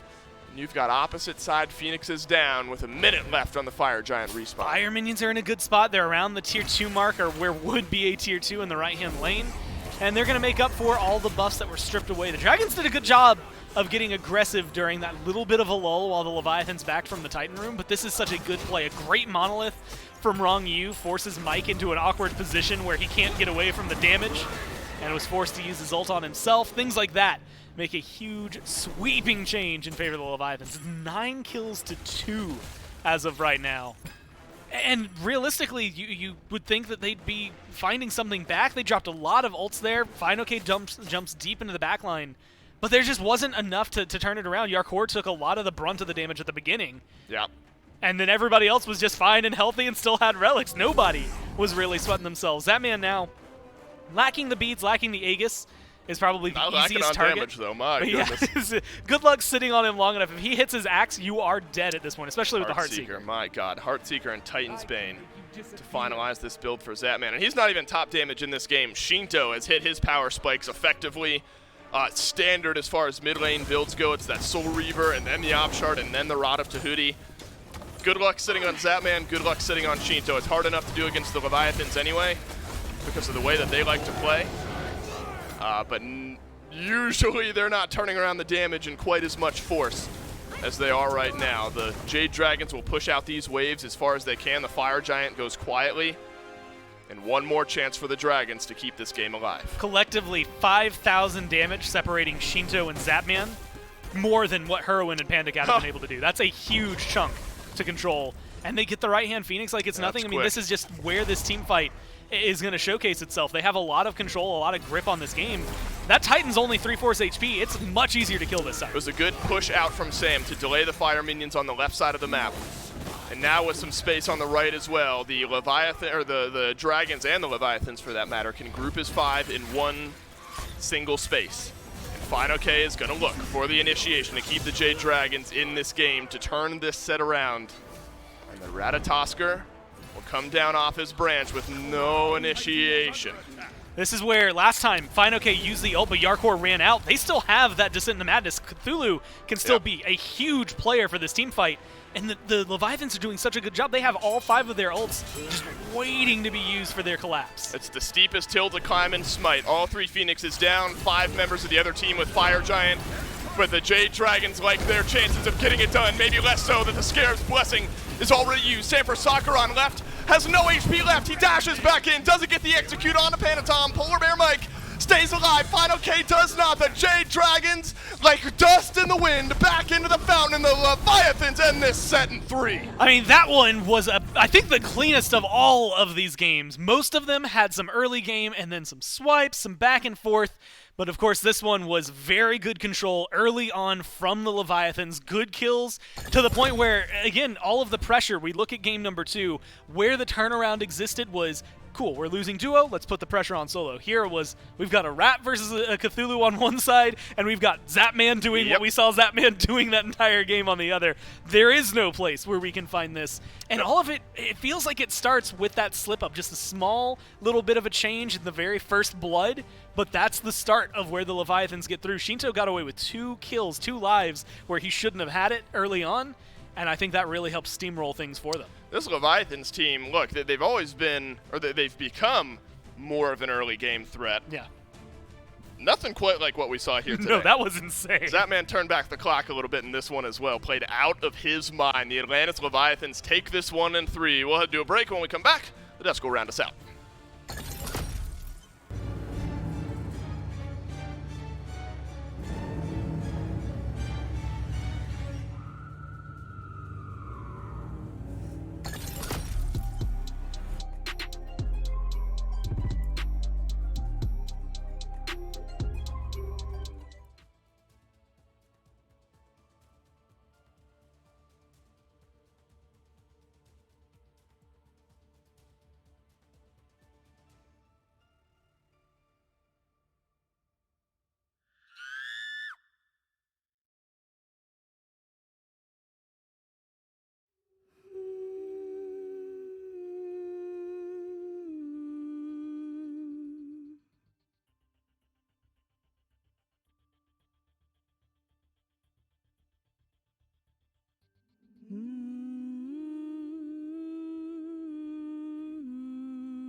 Hey there, Smite fans, Aggro here. Look, every single year, the SPL just keeps getting better. Season 7 was incredible, and in Season 8, I'm sure our players are going to take their game to the next level. But in order to do that, they're going to need the best gear they can get their hands on. And that's why I'm so excited to announce the title sponsor for Season 8 of the SPL is Alienware. Yeah, that Alienware. Our players are getting the best of the best in computer gaming. These Alienware Aurora Ryzen Edition PC setups are insane. Not only will these be the PCs that the players will compete on once we are in studio, but Alienware is also providing one for each player at their home setup to make sure their practice is as good as possible. Now let's get down to brass tacks. The specs on these Alienware Aurora Ryzen Edition desktops are amazing. An AMD Ryzen 9 16-core processor. That's a lot of cores. That's plenty of processing power. That's a lot of cores. Plenty of cores. If you want to stream, this is the way to go. I know a lot about my cores, so. I mean, Pilates, right? 64 gigabytes of DDR4 RAM. What? Is that true? That is true. I mean, this thing has 64 gigs of DDR4 RAM. Which you can do literally anything with. Literally anything. I've never had more than 16 gigs. That's quadruple the amount I have at home. And one of the hottest commodities in the PC world, an NVIDIA GeForce 3090 graphics card. Insane how much better this is than what I have. The best graphics you really need, Ultra, of course. Content's gonna look good. And what's the point of all the power if you can't see it? Players will also be using the Alienware 25-inch 240 Hz monitors. Man, when I load into scrims with this bad boy, I'm gonna feed so hard. And it's gonna be in perfect picture quality. We are so excited to be partnering with Alienware for Season 8 of the SMITE Pro League. And the best part is, this VIP treatment, it's not just for the pros. You too can get the best possible SMITE experience. Just go to smitegame.com/Alienware and use code SMITEAW to get special discounts on some of Alienware's best products. Thanks again to Alienware. Make sure you're following them on Twitter and Instagram. That's at Alienware on both platforms. And you can join their community at alienwarearena.com.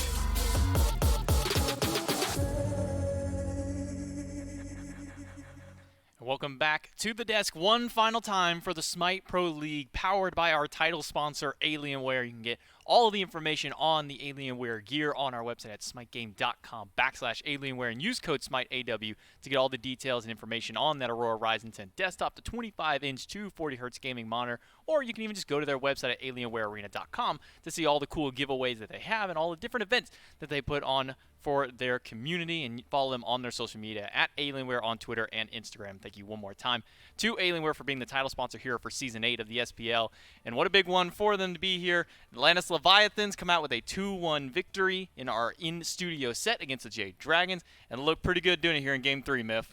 Gore said it best. That was the most convincing game of the entire set, man. I mean, the Jade Dragons came as close to getting goose-egged as you could without getting goose-egged. I mean, it was just dominance through and through. The Leviathans this time around utilize early game aggression off the back of the guy you're seeing right now on the screen, Panatom, to push themselves into the late game. And I think it was Dave that said we had some vintage Zapman plays, pushing back the clock and being dominant on the battlegrounds. A pretty big call by you early on in the week and even today, talking about this Erlong Shen that would still see some priority in the jungle. They didn't believe me. Look, you're the jungler amongst our group, so if you say something's going to be here in jungle, I'm going to go ahead and put some belief in you.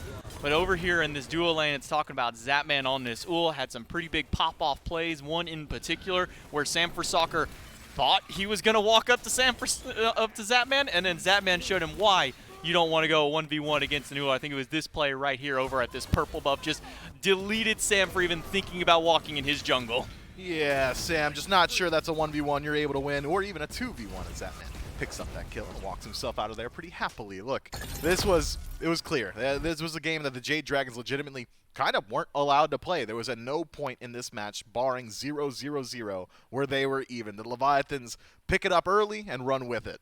And even Sam for Soccer really struggling on the Pele. Looked good on it game number 2, but in this third game only coming up with 1 kill, 4 deaths, and then the 1 assist, fairly low on the damage charts. Even Final-K really struggling with this Ratatoskr. It was a spicy pick nonetheless, but it just felt like once you got to these later team game fights, he didn't really have enough tankiness to survive the fights. He didn't have enough damage to really threaten the backliners, and his CC overall was just kind of on the lower end. Yeah, but we'd have loved that pick if he was ahead, right? I mean, once Rattata pulls a lead, that's where you're popping off, and that's what the Jade Dragons likely were aiming for. But unfortunately, for Final K and the rest of the Dragons, that's not how it went down.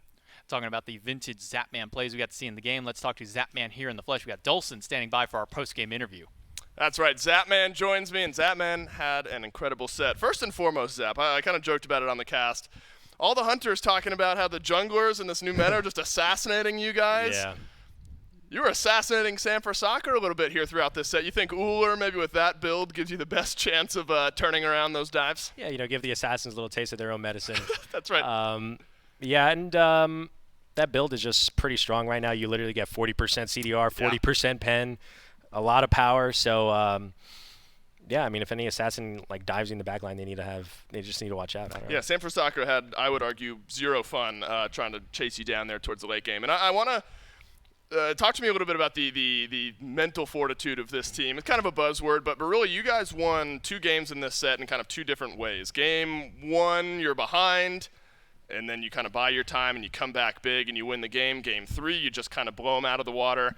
Is this a team that's truly confident in every aspect of the game, ahead, behind, cool heads provide? Yeah, I think when we go into draft, we have a strategy, right? Sure. Game 1, we picked late game team fight Raijin, Terra, Gilgamesh, all those AoE alts, and we kind of made the mistake of fighting early against Serket, double assassin. And so we're like, all right, guys, just relax. We're going to win late game. Let's just farm it out. And we got our items online, our power spikes online, and the team fights weren't even close at the end of game 1. And these are all important. We've talked a lot since the format changes. You're playing everyone once, and then you draft groups, things like that. How happy are you that you come away from your first 3 games 3-0? You're in a great spot to keep that momentum going and be in a good spot for groups. Yeah, we're super excited. I mean, I guess we kind of took phase 2 as kind of learning to play together. Right. I think me and Ronnie made a lot of strides, going into playoffs and even the beginning of this season to get a lot better in the lane. And we saw our schedule. We're super pumped to play the Kings, the Dragons, a lot of top teams, and really excited to get the 3 wins and just full steam ahead, man. Looking forward. That's right. Full steam ahead. You're a scary-looking team right now, and you will be a scary-looking team moving forward. I'll let you go celebrate with the boys. Thanks for your time, and best of luck in your future games. Thank you. Well, there you have it. Full steam ahead, and it's looked that way for all of these Leviathans games so far. Now it's sitting 3-0 in the standings. They're sitting at the top of the leaderboards and in a nice little spot to maybe push towards that first, second seed as we start making our way towards those group stages. Yeah, I mean, they're primed and ready. Undefeated is it's hard to talk about, right? It's such a dominant concept, the fact that you have not lost a single set as of right now. I mean, it speaks for itself. The Leviathans just dominant. I mean, that's the only thing you can say, right?